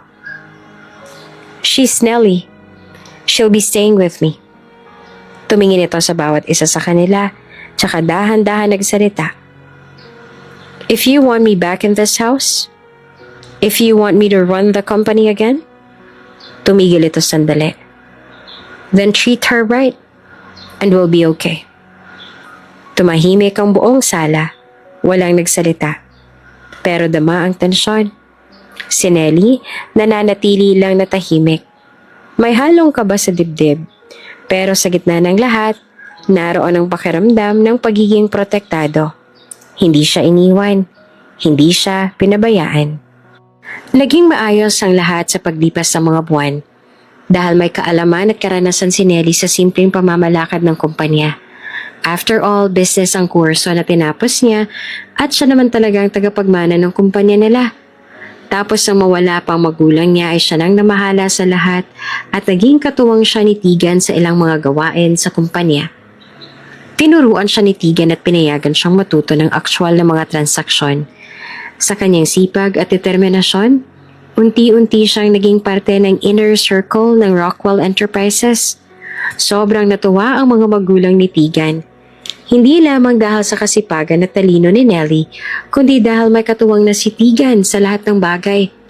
At kapansin-pansin, mas naging kalmado at masaya ito. Tila ba, hindi na nito alintana na madalas itong makita ang dati nitong fiancé at ang kapatid nito. Mula nang bumalik si Tegan, lalo pang umangat ang Rockwell Enterprises. Naging mas modernisado ang pamamalakad. Lumawak ang merkado at mas tumatag ang pangalan ng kanilang kumpanya sa loob at labas ng bansa. Sa likod ng tagumpay na iyon nandoon si Nelly. Tahimik ngunit epektibong sumusuporta sa lahat ng paraan. Pagkaraan ng ilang buwan isinilang ni Nelly ang kanyang anak. Isang malusog at magandang sanggol na pinangalanan niyang Isla. Bilang pagsimula sa lugar kung saan nagsimula ang bagong kabanata ng buhay niya. Matapos niyang maisilang ang kanyang anak na talaga namang naging malapit din kay Tegan at sa magulang nito, sumailalim siya sa therapy para mabalik ang kakayanan niyang mapaglakad. At sa loob ng ilang taon, unti-unti na nga siyang nakakalakad. Kasabay nito ang muling pagbuo ng kanyang sarili. Sa suporta ni Tegan, bumuo siya ng bagong pangalan. Isang bagong pagkatao. Mas matatag, mas matapang. Ngayon, 5 taong gulang na si Isla. Malusog, masiyahin at may mga matang napakaganda. Mahal na mahal ito ni Tegan at si Tegan na rin ang kinikilala nitong ama. Kahit na sinabi niya naman kay Isla ang totoong hindi naman si Tegan ang ama nito, ayaw pa rin maniwala ni Isla. "No, Mommy, even though he's not my real father, he will always be my father." Sabi ni Isla sabay lapit kay Tigan na naka-crouch down. Right, Daddy? Bahagya naman natawa si Tigan tsaka tumango. Of course, yes, baby. Yay! You'll always be my daddy. Sabi ni Isla sabay halik sa pisngi ni Tigan. Matagal na silang bumukod ni Isla ng bahay ngunit madalas pa rin bumibisita sa kanila si Tigan at ang magulang nito. Minsan nga ang gusto nila ay doon sila matulog sa kanilang mansyon para makasama nila si Isla. Alam ng magulang ni Tigan ang totoo na anak niya sa dati niyang asawa si Isla, ngunit baliwala iyon sa kanila. At ang tingin nila kay Isla ay para bang tunay nilang apo. Masaya si Nelly sa lahat ng nangyayari sa buhay nila ng anak niya. Masaya siya sa pagmamahal na natatanggap nila. Pero sa kabila noon ay hindi pa rin nawawala ang sakit at galit sa kanyang puso. Naroon pa rin ang lalim ng kagustuhan niyang gumanti. At ngayong kaya niya nang tumayo sa sarili niyang mga paa, handa na siya. Handa nang bumalik sa Pilipinas. Handang bawiin ang lahat ng kinuha sa kanya. Handang gumanti. Isang gabi habang nasa veranda sila ni Tigan at pinagmamasdan ng liwanag ng lungsod, nagsalita si Nelly. Tigan, mahina ngunit tsak ang tinig niya. Babalik ako sa Pilipinas. Napatingin si Tigan sa kanya. Sigurado ka ba? Tumango naman si Nelly. Oo, panahon na. Hindi ko kayang manahimik na lang habang namumuhay silang malaya. Habang ako'y dumadaan sa impyerno. Sandaling natahimik si Tigan. Gusto mo bang sumama ako sa'yo? Umiling si Nelly. Alam kong busy ka pa ngayon. Lalo na't kailangan ka ng kumpanya. Ayoko na iwan mo ulit ang responsibilidad mo dito. Hindi mo na kami kailangang samahan. Tumango naman si Tigan. Tawagan mo lang ako kung kailangan mo ng tulong ko. Seryoso ang tinig ni Tigan. Alam mo namang hindi kita pababayaan. Ngumiti si Nelly. Ngunit sa likod ng ngiting iyon ay ang apoy ng isang babaeng handang harapin ang multo ng kanyang nakaraan. Bumalik na sila ng anak niyang si Isla sa Pilipinas. Bago sila umalis ay nagbilin pa sa kanila si Tigan na mag-iingat at kung sakali man na may hindi magandang nangyari, ay alam niya na kung sino ang dapat niyang tawagan. Iyon ay ang taong tumulong sa kanya. Ang taong umalalay sa kanya upang makatayong muli. Paglabag ng private jet, mahigpit ang pagkakahawak ni Isla sa kamay ng kanyang ina habang bumababa sila sa hagdan. Inikot ng bata ang kanyang mga mata na mangha sa paligid. Mom, this place is so beautiful. Masayang sambit ni Isla. I like it here. I wish Daddy Tigan was with us. He'd love this view so much. Ngunit ngiti lamang ang naisagot ni Nelly. Sa kanyang paningin, walang kagandahan sa lugar na ito. Puno ito ng mga alaala ng kasinungalingan, pananakit, at pagkakanulo. Mga sugat na kahit ilang taon na ang lumipas ay hindi pa rin lubusang naghihilom. I miss Daddy Tigan. Dagdag pa ng bata habang hawak-hawak pa rin ang kamay ng ina. Hinaplos ni Nelly ang buhok ni Isla at malumanay na sinabi. Kapag naayos ko na ang dapat kong ayusin, babalik din tayo sa Rome. Pangako yan. Ngumiti si Isla. Masaya na sa pangakong yon. Ngunit si Nelly, seryoso ang mga mata habang pinagmamasdan ng paligid. Isa-isang bumalik sa kanyang alaala ang mga taong sumira sa kanya. Ang mga ngiting puno ng panlilinlang at ang pagbagsak ng sarili niyang mundo sa kamay ng mga pinagkakatiwalaan niya. Pagdating nila sa kanilang penthouse sa isang mataas na gusali, agad niyang pinatawag ang kanyang mga tauhan. Matitikas ang tindig ng mga ito. Pawang sanay sa pagprotekta at may malamig na ekspresyon sa mukha. Bantayin niyong mabuti ang anak ko. Mariing utos ni Nelly. Walang sino man ang dapat na makalapit sa kanya. Kung may lalapit man, siguraduhin ninyong hindi na sila makakabalik. Yes, ma'am. Sabay sagot ng mga lalaki. Kinagabihan, habang tahimik ang buong lungsod at ang buwan ay nakasilip sa makulimlim na langit, tinawagan niya ang isa sa kanyang pinagkakatiwalaan na tauhan. Gawin na ang plano. Malamig na utos ni Nelly habang nakatayo sa harap ng malaking salamin ng kanyang silid. Masusunod po, ma'am. Sagot naman ito. Kinabukasan, naging laman ng mga balita ang paglubog ng isang malaking barko. Isang shipping vessel na pagmamay-ari ni na Oliver at Chaya, na dati ay bahagi ng mga pagmamay-ari ng mga Del Fierro. Lumubog ito malapit sa karagatan ng Visayas. Malaki ang nawala. Mga kargamento, puhunan at kredibilidad. Ngunit di kaunti ay hindi na bahala si Nelly. Wala siyang panghihinayang sa perang iyon. Hindi ko kailanman kailangan ng perang pinasok ng mga taksil sa kumpanyang pag-aari ng pamilya ko. Mahina niyang sambit sa sarili habang binabasa ang mga ulat. Ang sumunod niyang utos ay mas matindi. Sunugin ang lahat ng ari-arian ni Chaya. Lahat ng naipundar niya. Gamit ang salaping ninakaw mula sa mga Del Fierro. Lahat yon gusto ko mabura. Ayoko may matira sa kanya kahit kaunti. Walang bahid na alinlangan ng boses niya. Ito pa lamang ang simula ng kanyang pagbabalik. Isa-isa niyang babawiin ang lahat. Pangalan, dignidad at hustisya na matagal niya nang hinintay. Nagsisimula pa lamang siya. Ipaparanas niya sa kanila ang impyerno.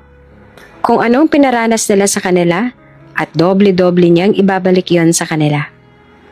Gabi ng walang buwan, tanging liwanag mula sa lumalagablab na apoy ang nagsisilbing ilaw sa paligid. Nakatayo si Nelly sa di kalayuan, nakasuot ng itim na trench coat, habang pinagmamasan ang nasusunog na establishmento na pagmamay-ari ni Chaya. Ang dati maaliwalas at marangyang gusali ang ngayon nilalaman na ng apoy. Bawat pader, bawat kagamitan, bawat detalye ay unti-unting nagiging abo. May ngiti sa kanyang labi, hindi ng tuwa, kundi ng tagumpay. Isa itong ngiting matagal niya nang hiniling. Ang kagalakan na nadama niya ngayon ay ang matagal niya nang hiniling na maramdaman. Ang galit sa kanyang dibdib ngayon ay tila apoy na sumisiklab, naipon mula sa mga araw na siya'y tinapon, pinahiya at tinanggalan ng karapatan. Hindi pa sapat ang lahat ng ito.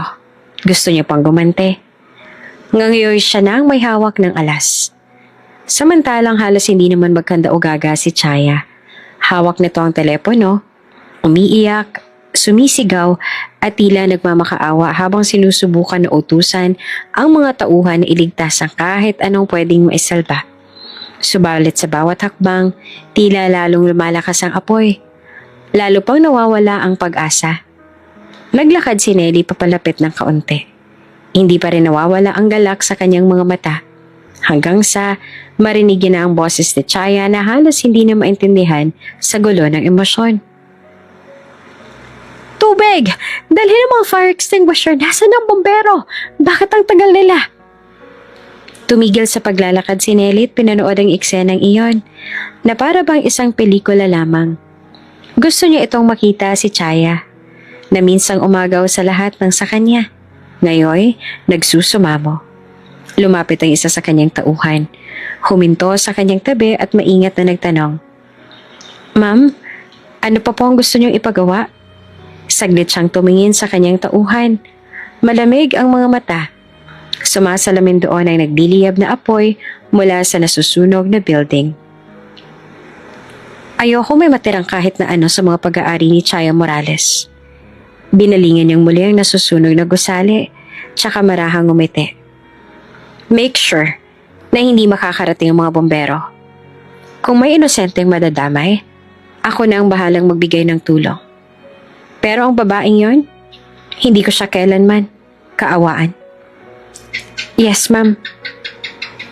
Ilang hakbang ang ginawa ng lalaki bago siya tumawag muli. At siguraduhin mong mawala lahat ng dokumentong makakapag-ugnay sa atin dito. Ayoko may bakas. Tumango ang tauhan niya at agad na umalis. Nanatili si Nelly sa kinatatayuan. Tahimik, tila ba ninanamnam niya ang bawat hiyaw, bawat panawagan ng tulong, bawat pagsabog ng salamin sa loob ng gusali. Ang init ng apoy ay tila hindi alintana sa kanya. Sa halip, tila ito'y nagbibigay sa kanya ng kakaibang lakas. Maya-maya pa'y napalingon si Chaya sa direksyong kinatatayuan ni Nelly. Nanlaki ang mga mata nito na parang nakakita ng multo mula sa nakaraan. Nag-ibang ekspresyon ng mukha mula sa takot, papunta sa pagkabigla. At pagkatapos ay pagkalito. Nelly? Usal ni Chaya, halos hindi makapaniwala. Ngunit hindi nagsalita si Nelly. Sa halip ay ngumiti siya dito. Sinadya niyang magpakita para lalo itong magulantang. Para isipin nito na minumulto na ito ng kasalanan nito. Para lalo itong mabaliw. Bago pa man makalapit si Chaya, dumaan ang ilang nagkakagulo na tauhan sa pagitan nila. Nang muling mapawi ang harang sa pagitan nila, wala na si Nelly sa kinatatayuan niya. Nagtatakbo si Chaya sa direksyon ng lugar kung saan siya nito nakita. Tila ba hinahabol ang anino ng pagkakamali nito. Nelly, Nelly! Ikaw ba yun? Sigaw ni Chaya. Nanginginig ang boses sa labis sa takot at tensyon. Ngunit walang sumagot kay Chaya. Hindi na rin ito nakita si Nelly. Napasabunot na lamang ito sa sariling buhok. Waring nababaliw na habang si Nelly na nakatayo sa may di kalayuan at tanaw si Chaya ay napangiti sa nakita. Matapos noon ay umalis na siya at ang matagumpay na ngiti sa kanyang labi ay hindi nawala. Sa loob ng magarang salas ang bahay ni na Oliver at Chaya, magkahalong takot at galit ang naramdaman ni Chaya habang paikot-ikot sa gitna ng silid. Magulo ang buhok nito. Hindi mapakali ang mga kamay. At tila anumang sandali ay sasabog ang emosyon. Si Oliver naman ay nakaupo sa couch. Hawak ang isang basong may alak. Habang pinagmamasa ng asawa nitong tila nawawala sa sarili. Oliver, nakita ko siya. Nakita ko si Nelly. Halos pasigaw na wika ni Chaya habang lumalapit sa asawa. Hindi ako maaaring magkamali. Tsaka kung si Nelly nakita ko. Napailing naman si Oliver. Chaya, calm down.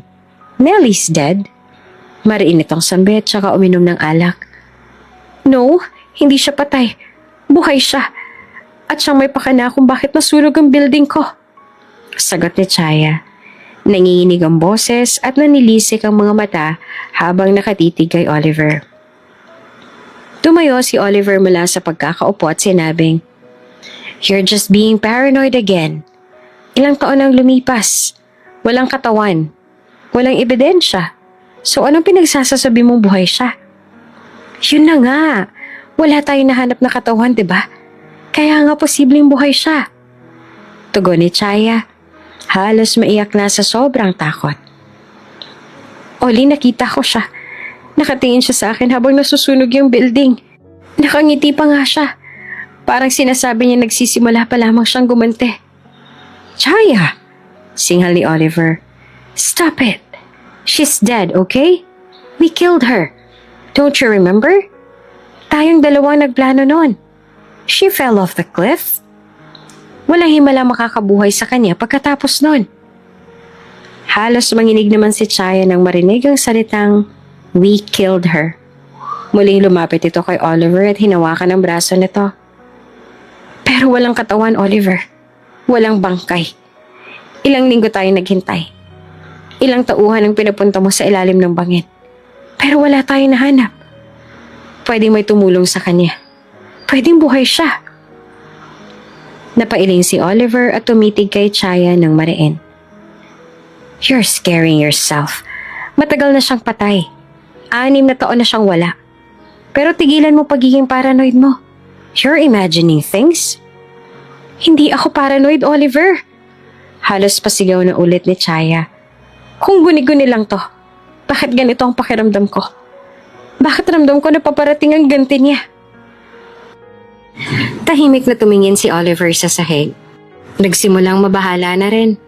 Kahit papilit itong pinapaniwalaan ng sarili na wala na si Nelly, unti-unti ring pumasok sa isip nito ang posibilidad. Kung buhay man siya, mahinang sambit ni Oliver. Then we're in deep trouble. Natahimik si Chaya. Pareho silang hindi makakilos. Sa labas ng bahay, tahimik na dumaan ang isang itim na sasakyan. Sa loob nito ay isang babae ang nakaupo. Pinagmamasa ng malaking gate ng mansyon ni na Oliver at Chaya. Matagal niya nang hindi napuntahan, pero hindi niya nakalimutan. Ang kanyang ngiti ay hindi ng kasiyahan. Isa itong paalala. Matapos ang pagkasunog ng pag-aani ni Chaya, tila hindi na natapos ang bangungot para sa kanilang dalawa. Isa-isang sumunod ang mga problema na parang mga bagyong walang patid. Lubog na sa utang ang dalawa, subalit ayaw nila itong ipaalam sa publiko dahil ang nais nila, laging mataas ang tingin sa kanila ng mga tao. Sa loob ng boardroom ng kanilang kumpanya, hindi mapakali si Oliver habang pinagmamasan ang mga taong naroon. Kalahati sa mga ito ay mukhang galit. Ang ilan ay halatang nag-aalinlangan at ang iba namay tahimik lang na nagmamasid. Sir, ninakawan po tayo ng 5 milyong dolyar mula sa offshore account sa Singapore.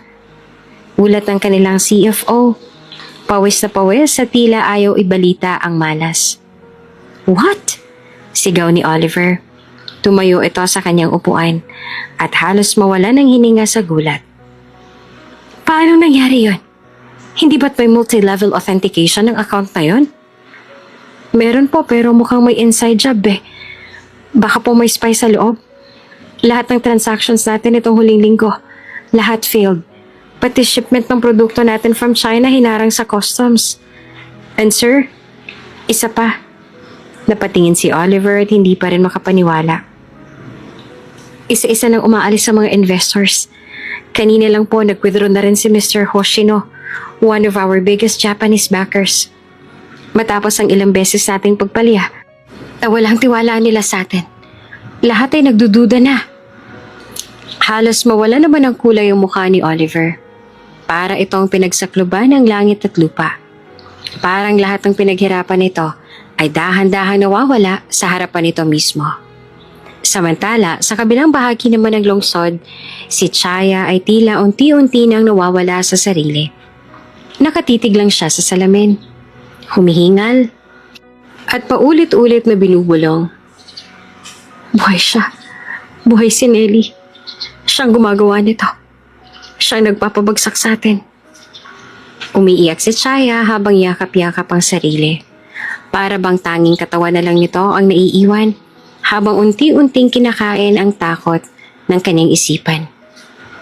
Makalipas ang ilang oras habang nasa loob ng kanyang sasakyan si Oliver, hawak-hawak ang cellphone na nakatapat sa tenga nito, kausap sa tawag ang isa sa mga tauhan nito. Sir, nag-back out na rin po si Mr. Leong. Napapikit si Oliver. Malalim ang buntong hininga. Parang gusto na nitong sumigaw sa labis na frustration. Sumandal ito sa likod ng upuan at tiningnan ng labas ang bintana para huminga ng kahit kaunting ginhawa. Subalit doon nagsimulang manginig ang buo nitong katawan. Isang itim na sasakyan ang dumaan sa tapat. Bumaba ang bintana nito at sa loob nakita nitong mukha ng isang babae. Hindi lang basta babae, si Nelly, ang kanyang dating asawa na pinatay nila. Nakapusod ang buhok nito, may suot na itim na shades, at may malamig na ngiting hindi niya makakalimutan. Nelly! Natatakot na bulong ni Oliver. Halos hindi siya makapaniwala sa nakikita. Mabilis itong binuksan ng pinto at lumabas ng sasakyan. Tinawag ito ng malakas. Nelly! Nelly, wait! Tumakbo si Oliver papunta sa kalsada. Pilit hinahanap ang sasakyan. Subalit mabilis na nawala ito sa paningin nito. Shh! Sigaw ni Oliver. Nanginginig ang mga kamay habang nakatayo sa gitna ng daan. Hindi pwede. Hindi siya. Patay na siya. Dahan-dahan itong napaatras. Tagaktak ang malamig na pawis sa noo habang nanginginig ang katawan. Sa isipan nito ay buo na ang isang bagay na kinakatakutan nila. Ang pagbabalik ng babaeng inakala nilang matagal nang wala. At sa muling pagkakatagpo ng mga mata nila, alam nitong hindi lang ito pagbabalik. Ito ay gante. Patuloy si Nelly sa kanyang tahimik ngunit malupit na paniningil. Hindi niya kailangan ng armas o sigaw para makapanakit. Ang presensya pa lang niya ay sapat na para guluhin ang mundo ni na Oliver at Chaya. Para sa kanila, parang multong bumabangon mula sa libingan ang kinakaharap nila ngayon. Ginagawa ni Nelly ang lahat ng may perpektong kalkulasyon. Plenano, sinigurado, at itinanim ng dahan-dahan lahat ng mga pasabog niya. Bawat kilos niya ay may layunin. Hindi lang niya gustong mabawi ang nawala sa kanya. Gusto niyang madama ng mga ito ang uri ng sakit na minsang dumurog sa kanya. Isang hapon, nagpunta si Nelly sa isang 5-star hotel sa Maynila. Alam niyang naroon si Chaya para sa isang business meeting. Suot niya ang sleek na itim na dress. Naka-ponytail ang buhok at may dark shades. Lihim siyang pumasok sa lobby. Dumaan sa pinaka-estratehikong lugar kung saan siya tiyak na makikita. At nakita nga siya. Nakita siya ni Chaya habang palabas ito ng elevator. Nanlaki ang mga mata ng babae at saglit itong natigilan. Parang may malamig na humaplos sa batok nito. At sa isang kisap mata, si Nelly ay nawala sa paningin nito. Nelly, mahinang bulong ni Chaya pero para itong nawala ng lakas. Sinubukan nitong hanapin si Nelly sa paligid ngunit hindi siya nito nakita. Agad namang pumunta sa security room si Chaya, nanginginig at pinapatingnan ng CCTV. Ngunit wala ni anino ni Nelly ang makikita sa footage. Nahihibang na ba si Chaya? Marahil, ngunit parte rin ito ng plano ni Nelly. Sinadya niyang ipabura ang kuha ng CCTV footage, nakita siya. May connection siya sa hotel na ito, kaya alam na alam ni Nelly kung ano ang dapat niyang maging kilos. Samantalang, halos mabaliw na si Chaya. Takot na takot ito at sumisigaw na may multo. Ang mga nakakasalubong nito ay sinasabihan nito na may multo. Nakamasid lamang si Nelly sa may ngiti sa kanyang labi. Ito ang gusto niya. Ang masiraan sila ng bait sa sariling takot. Ang isipan nilang baka isa nga siyang multo. Isang bangungot na hindi nila matatakasan. Tuwing lumalabas si Chaya o si Oliver, tila ba parating may sumusunod na anino. Isang pamilyar na presensya. Isang matang laging nakapasid. Minsan sa isang event nakita ni Oliver ang isang babae na nakaitim na gown. Kamukha ni Nelly. Parehong pareho. Nang habulin ni Oliver ang babae, nawala ito muli sa crowd. At pagbalik ni Oliver, may anonymous text na lang itong natanggap. Run while you can. Dig and hide. Isang gabi, habang nasa penthouse si Nelly nakatingin sa city lights ng Maynila, tumawag sa kanya si Tigan na agad niya ring sinagot. Kamusta na kayo ni Isla, Nelly? Tanong nito na may halong pag-aalala ang boses. Napangiti si Nelly habang nilalaro ang isang glass of wine sa kanyang kamay. Masaya ako, Tigan. Malambing pero may lamig sa tono niya. Unti-unti ko na silang napapabagsak. Ramdam ko na ang takot nila. Para silang hinahabol ng multo. Malapit na ako magtagumpay sa gusto kong mangyari. Nelly, mahinang sabi ni Tigan. Bakit hindi mo na lang sila ipakulong?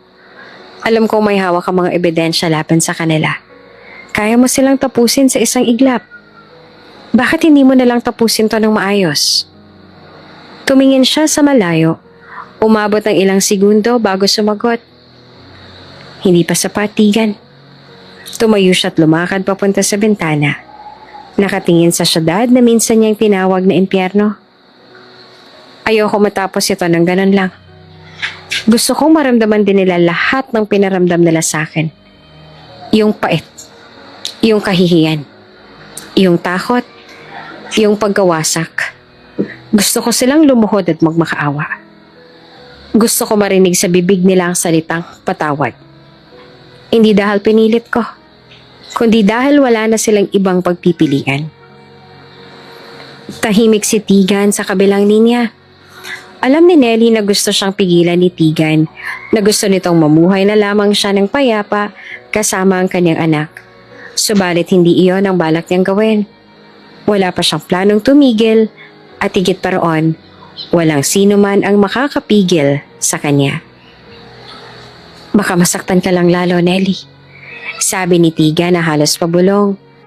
Baka sa dulo wala ka rin mapala kundi sakit. Ngunit matatag ang sagot ni Nelly. Hindi ako titigil hanggat hindi ko sila nakikitang sira. Hanggat hindi nila nasasabi na mali sila. hanggat hindi nila nararanasan ang lahat ng naranasan ko. Hindi ako papayag na ako lang makakaramdam ng sakit sa laro nila. Ngayon, ako ang may hawak ng baraha, Tegan. Naiintindihan ko. Alam ko rin na wala akong magagawa para pigilan ang pasya mo. Pero kung kailangan mo ako, tawagan mo lang ako. Seryoso ang tono ni Tegan. Kahit kailan, kahit anong oras. Napangiti naman si Nelly. Salamat pero kaya ko to. This time, ako naman ang mananalo. Mula sa taas ng penthouse, kitang-kita ni Nelly ang dilim ng syudad. At para sa kanya, ito ang perpektong entablado para sa kanyang paghihigante.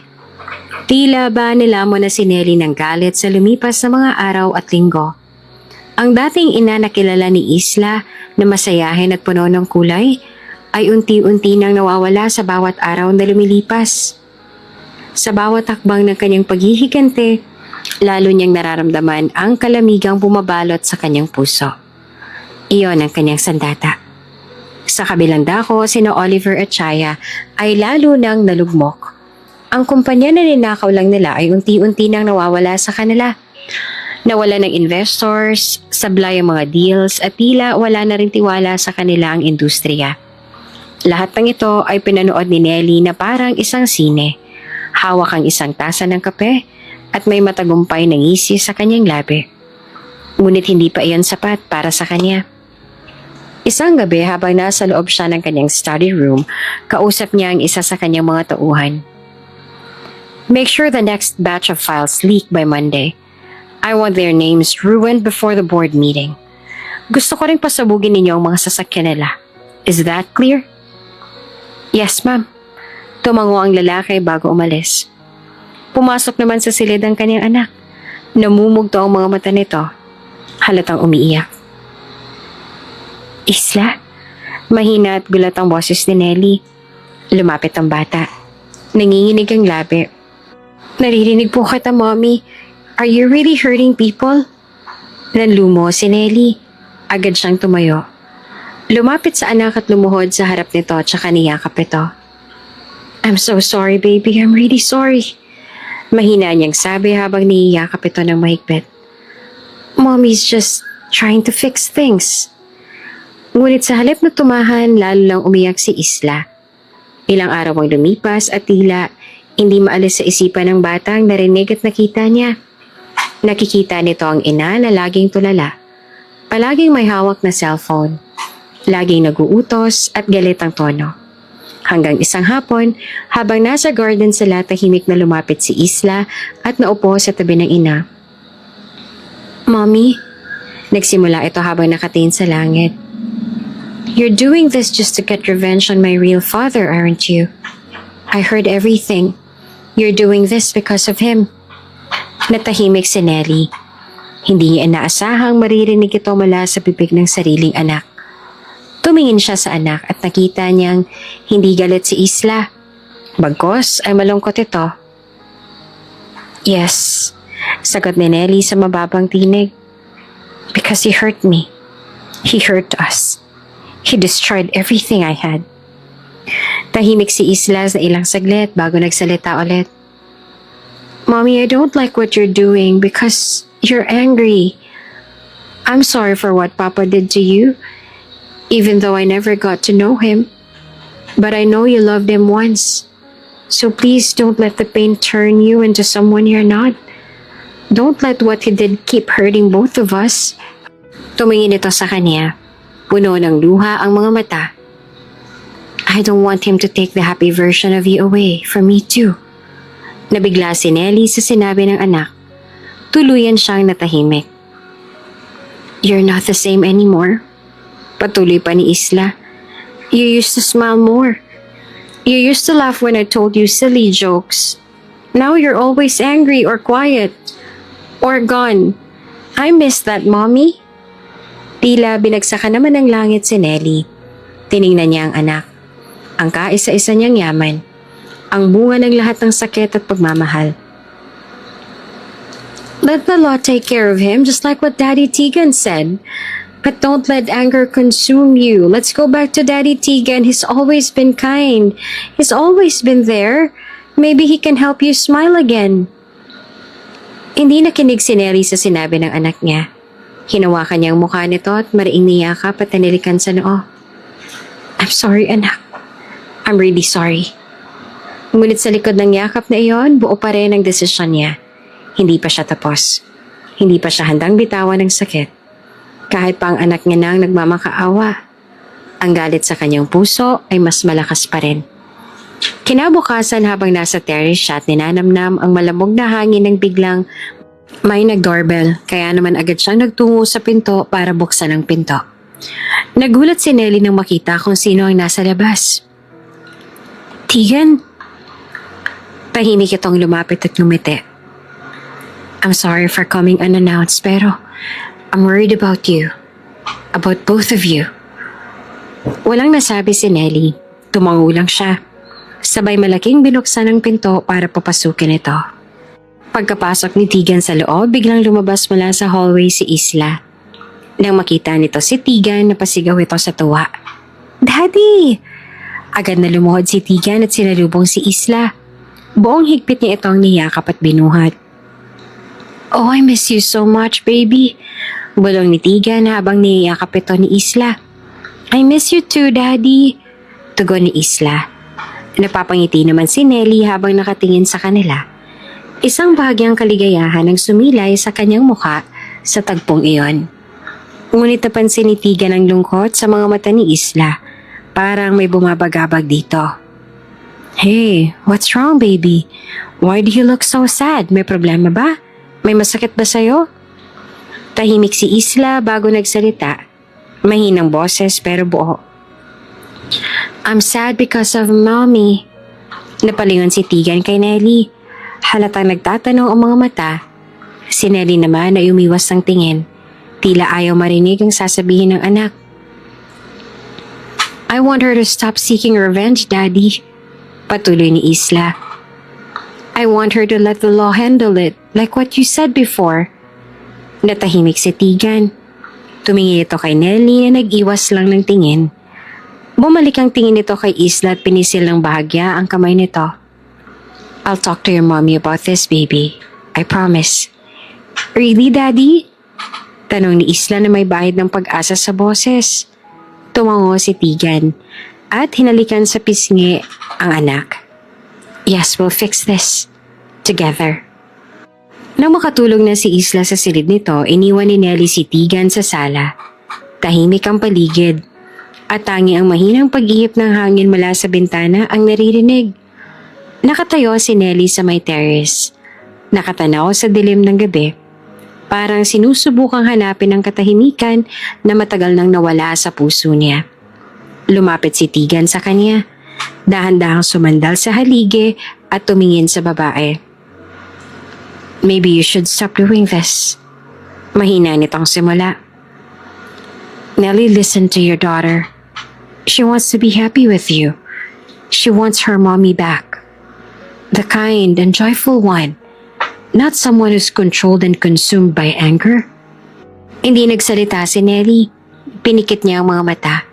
Huminga ng malalim, pero ramdam sa kabigatan ng balikat niya na may pinipigil pa rin. You don't understand, Tegan. Sagot niya sa mahinang tinig. I want them to feel what I felt. Gusto kong maranasan nila yung sakit na binigay nila sa akin. Gusto kong maramdaman din nila yung takot, yung pagkalugmok, yung sakit ng pagkadurog. Lahat ng ginawa nila sa akin. Kasi yun yung naranasan ko habang wala akong laban. Tumitig si Tegan sa kanya. Seryoso at puno ng pag-aalala ang mga mata. And when they do, kapag naramdaman na nila lahat ng sakit na gusto mong ipadama, will you be satisfied? Tumigil si Nelly at hindi siya nakasagot agad. Will you be happy, Nelly? Knowing that your daughter is scared of you? Dagdag ni Tegan. She's terrified, Nelly. Not because you're strong, but because she can't recognize her mother anymore. Lumingon si Nelly kay Tegan.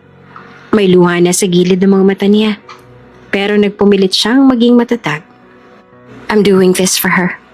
para sa future niya. No? Sagot ni Tegan sabay iling. You're doing this for your pain, for your wounds, and I get it, Nelly. I do. But you're so consumed by anger and revenge that you didn't notice other things. Tumingin si Tegan ng diretso sa mga mata ni Nelly. Malalim, matapat. You didn't notice that I love you.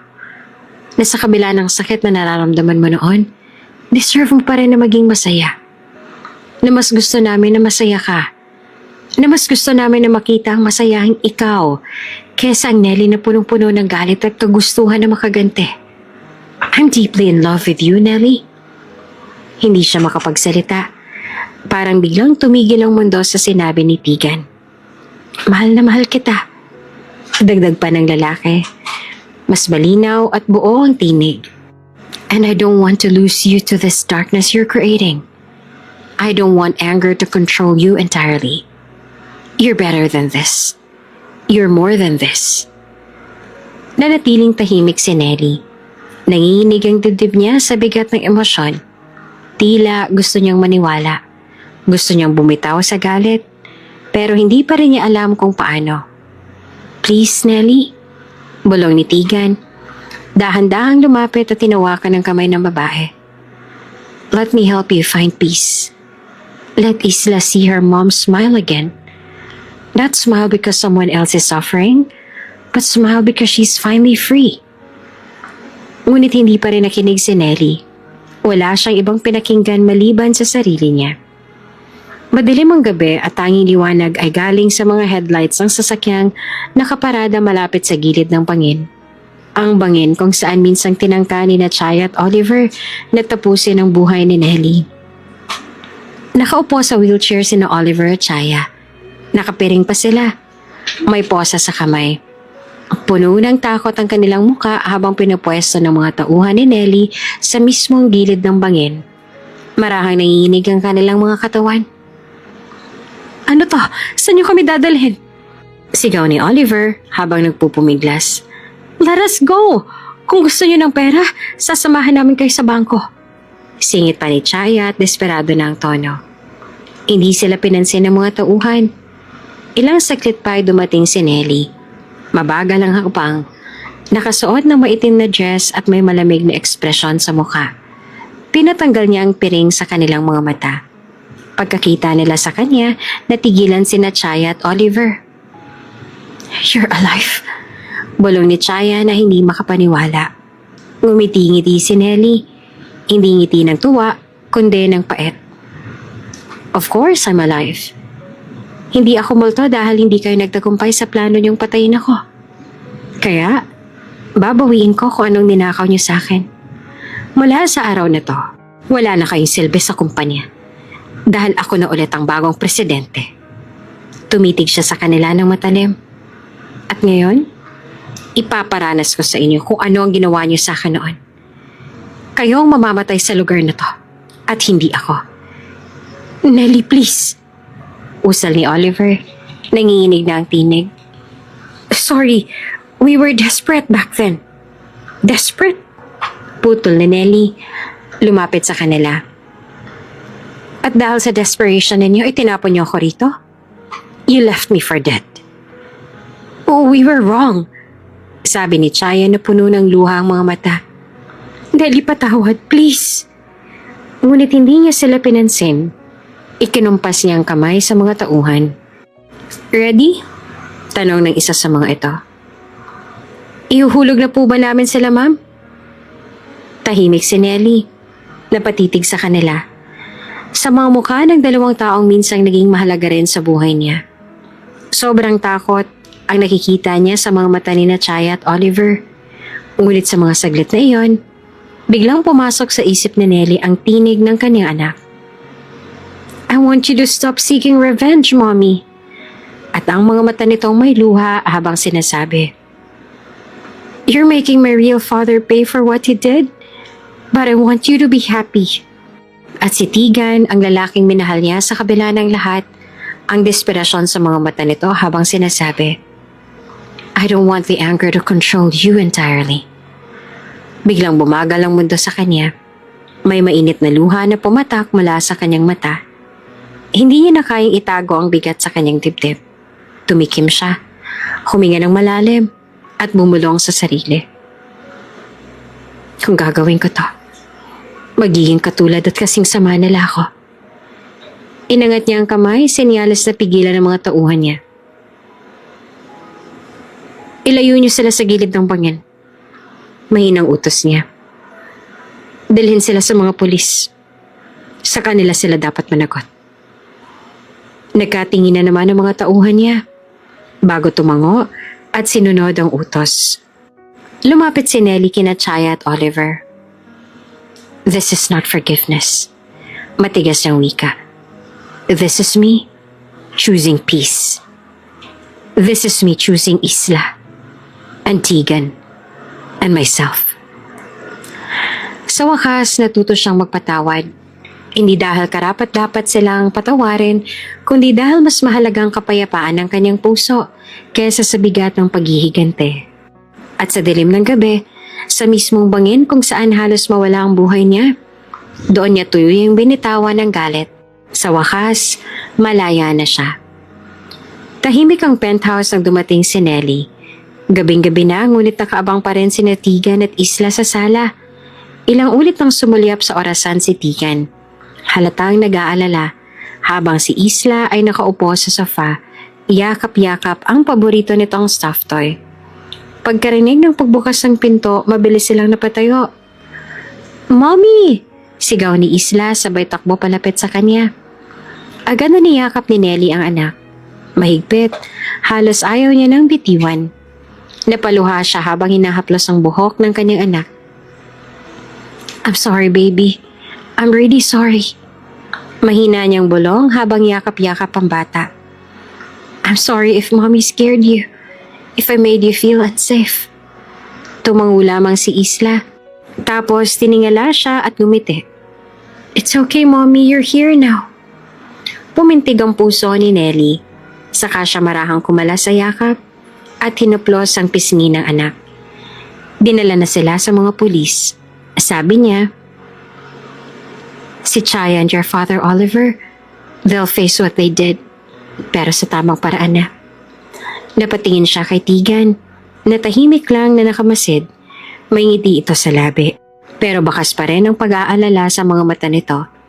Hindi na siya nagdalawang isip na tumayo siya at lumapit. Tsaka niyakap si Tigan ng buong higpit. "Thank you." Mahina niyang sabi habang nakabaon ang mukha sa dibdib ng lalaki. "Thank you for waiting. For not giving up on me." Niyakap siya ni Tigan pabalik. Marahan pero puno ng init at pag-unawa. "You came back," bulong ni Tigan. "That's all that matters." Kumala si Nelly ng kaunti at tumingin sa mga mata nito. May luha sa mga mata ngunit may kapayapaan na sa mukha. "I'm ready to face the right path now." Huminga siya ng malalim. "I'll choose forgiveness. I'll let the law punish them. Hindi na ako magpapakain sa galit, Tigan. Dahil kung ginawa ko yon, wala na akong pinagkaiba sa kanila." Ngumiti si Tigan. Mas lumambot ang ekspresyon nito. Tapos hinawakan ang mukha niya. "I'm proud of you, Nelly. Sobra." At dahan-dahan niyang hinalikan ng noon nito. "You choose peace. And your daughter, she will remember that."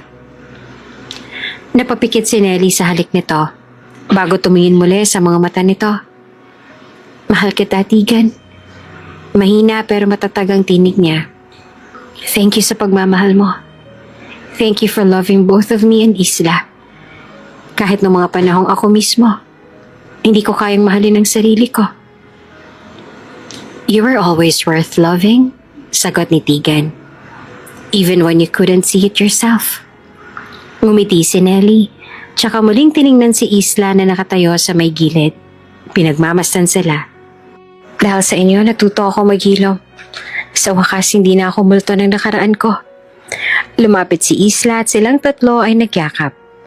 Sa gabing yon, hindi man nabura ang sakit ng nakaraan, nagsimula ang paghilom. At sa piling ng dalawang mahal niya, sa piling ng pamilya niyang totoo, Tuluyan ang nagising si Nelly sa bagong pag-asang tinawag niyang buhay. Lumipas ang mga buwan mula nang piliin ni Nelly ang daan ng kapatawaran at ustisya. Sa loob ng panahong iyon, naging mas kalmado ang lahat. Muling nanumbalik ang katahimikan sa buhay nila at unti-unti ang mga sugat ng kahapon ay nagsimulang maghilom. Sa araw ng paghatol, dumalo si Nelly sa korte, kasama si Tigan at si Isla. Mahigpit ang hawak ni Nelly sa kamay ng anak habang tahimik silang nakaupo sa harapan, nakaharap sa mga taong minsang sumira sa kanilang buhay. Case number 0925-CR. People of the Philippines versus Oliver Isidro and Chaya Morales. Malakas na tinig ng hukom. Isa-isang binasa ang mga saksi, ebidensya at ang mga kasong isinampa laban sa dalawa. Murder, attempted murder, at large-scale theft. Lahat ng iyon ay napatunayan sa korte. Hindi na rin sila nakapagsinungaling pa. Lumuha si Nelly habang pinapakinggan ang paglalatag ng mga pangyayari. Mga alaala ng kahapong halos bumura sa kanyang mundo. Ngunit sa bawat salita ng huwes, mas lalo siyang tumitindig. Hindi bilang biktima.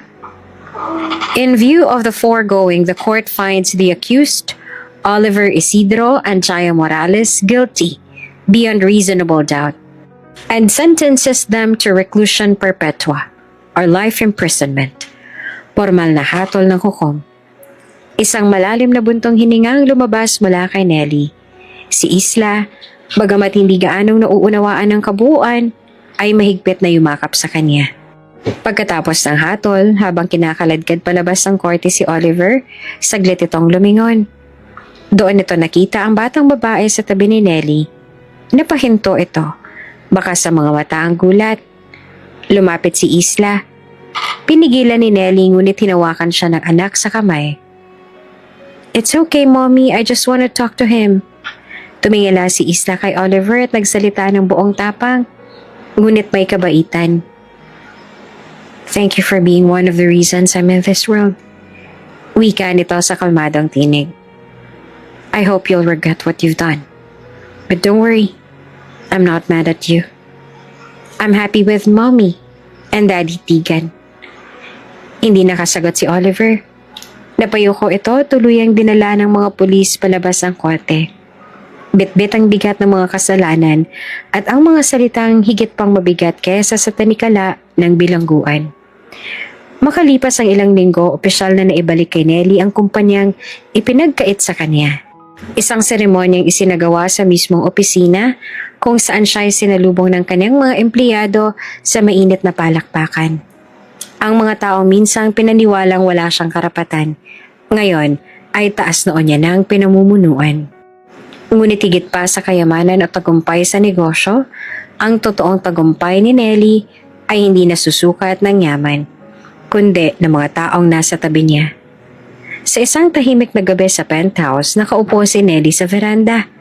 Nakayakap si Isla sa kanya, habang si Tiga naman ay naghahanda ng mainit na tsaa sa loob. Tiningnan niya ang anak at hinaplos ang buhok nito. "You know what, baby?" Bulong niya. "I thought I lost everything, pero hindi pala. I just need to wait for the right people to come into my life." "Like me and Daddy?" Tanong ni Isla. Ngumiti habang nakapatong ang baba sa braso ng ina. "Exactly," sagot niya, kasabay ng pagtulo ng isang masayang luha. "Dahil sa inyo, buo na ulit ako." Lumabas si Tigan at may dalang 3 tasa ng tsaa.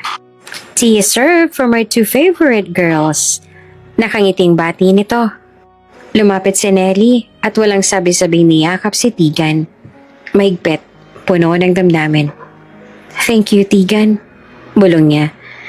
"Dahil sa pagmamahal mo, natuto ako magmahal ulit at patawarin ang sarili ko. Natuto ako maghilom." Ngumiti si Tigan, hinawakan ng kanyang pisngi at dahan-dahang hinalikan ng kanyang noo. "I will always love you, Nelly, no matter what. And I'll keep loving you every day, every moment, kahit anong mangyari. And I will always love you too." Sagot naman ni Nelly. This time, I will love without fear. Sa sandaling yon, sa ilalim ng mga bituin, hindi na sila binabalot ng sakit o galit, kundi ng kapayapaan, paghilom at pagmamahalan. Ang babaeng minsang tinapon at sinaktan, ngayon ay muling nakatayo, hindi bilang multo ng kanyang nakaraan, kundi bilang ina, bilang babae, at bilang isang taong marunong ng magpatawad at magmahal. At sa piling ng dalawang mahal niya, ang kanyang anak at ang lalaking minahal siya sa lahat ng kanyang anyo, doon niya tuluyang natagpuan ang tahanan.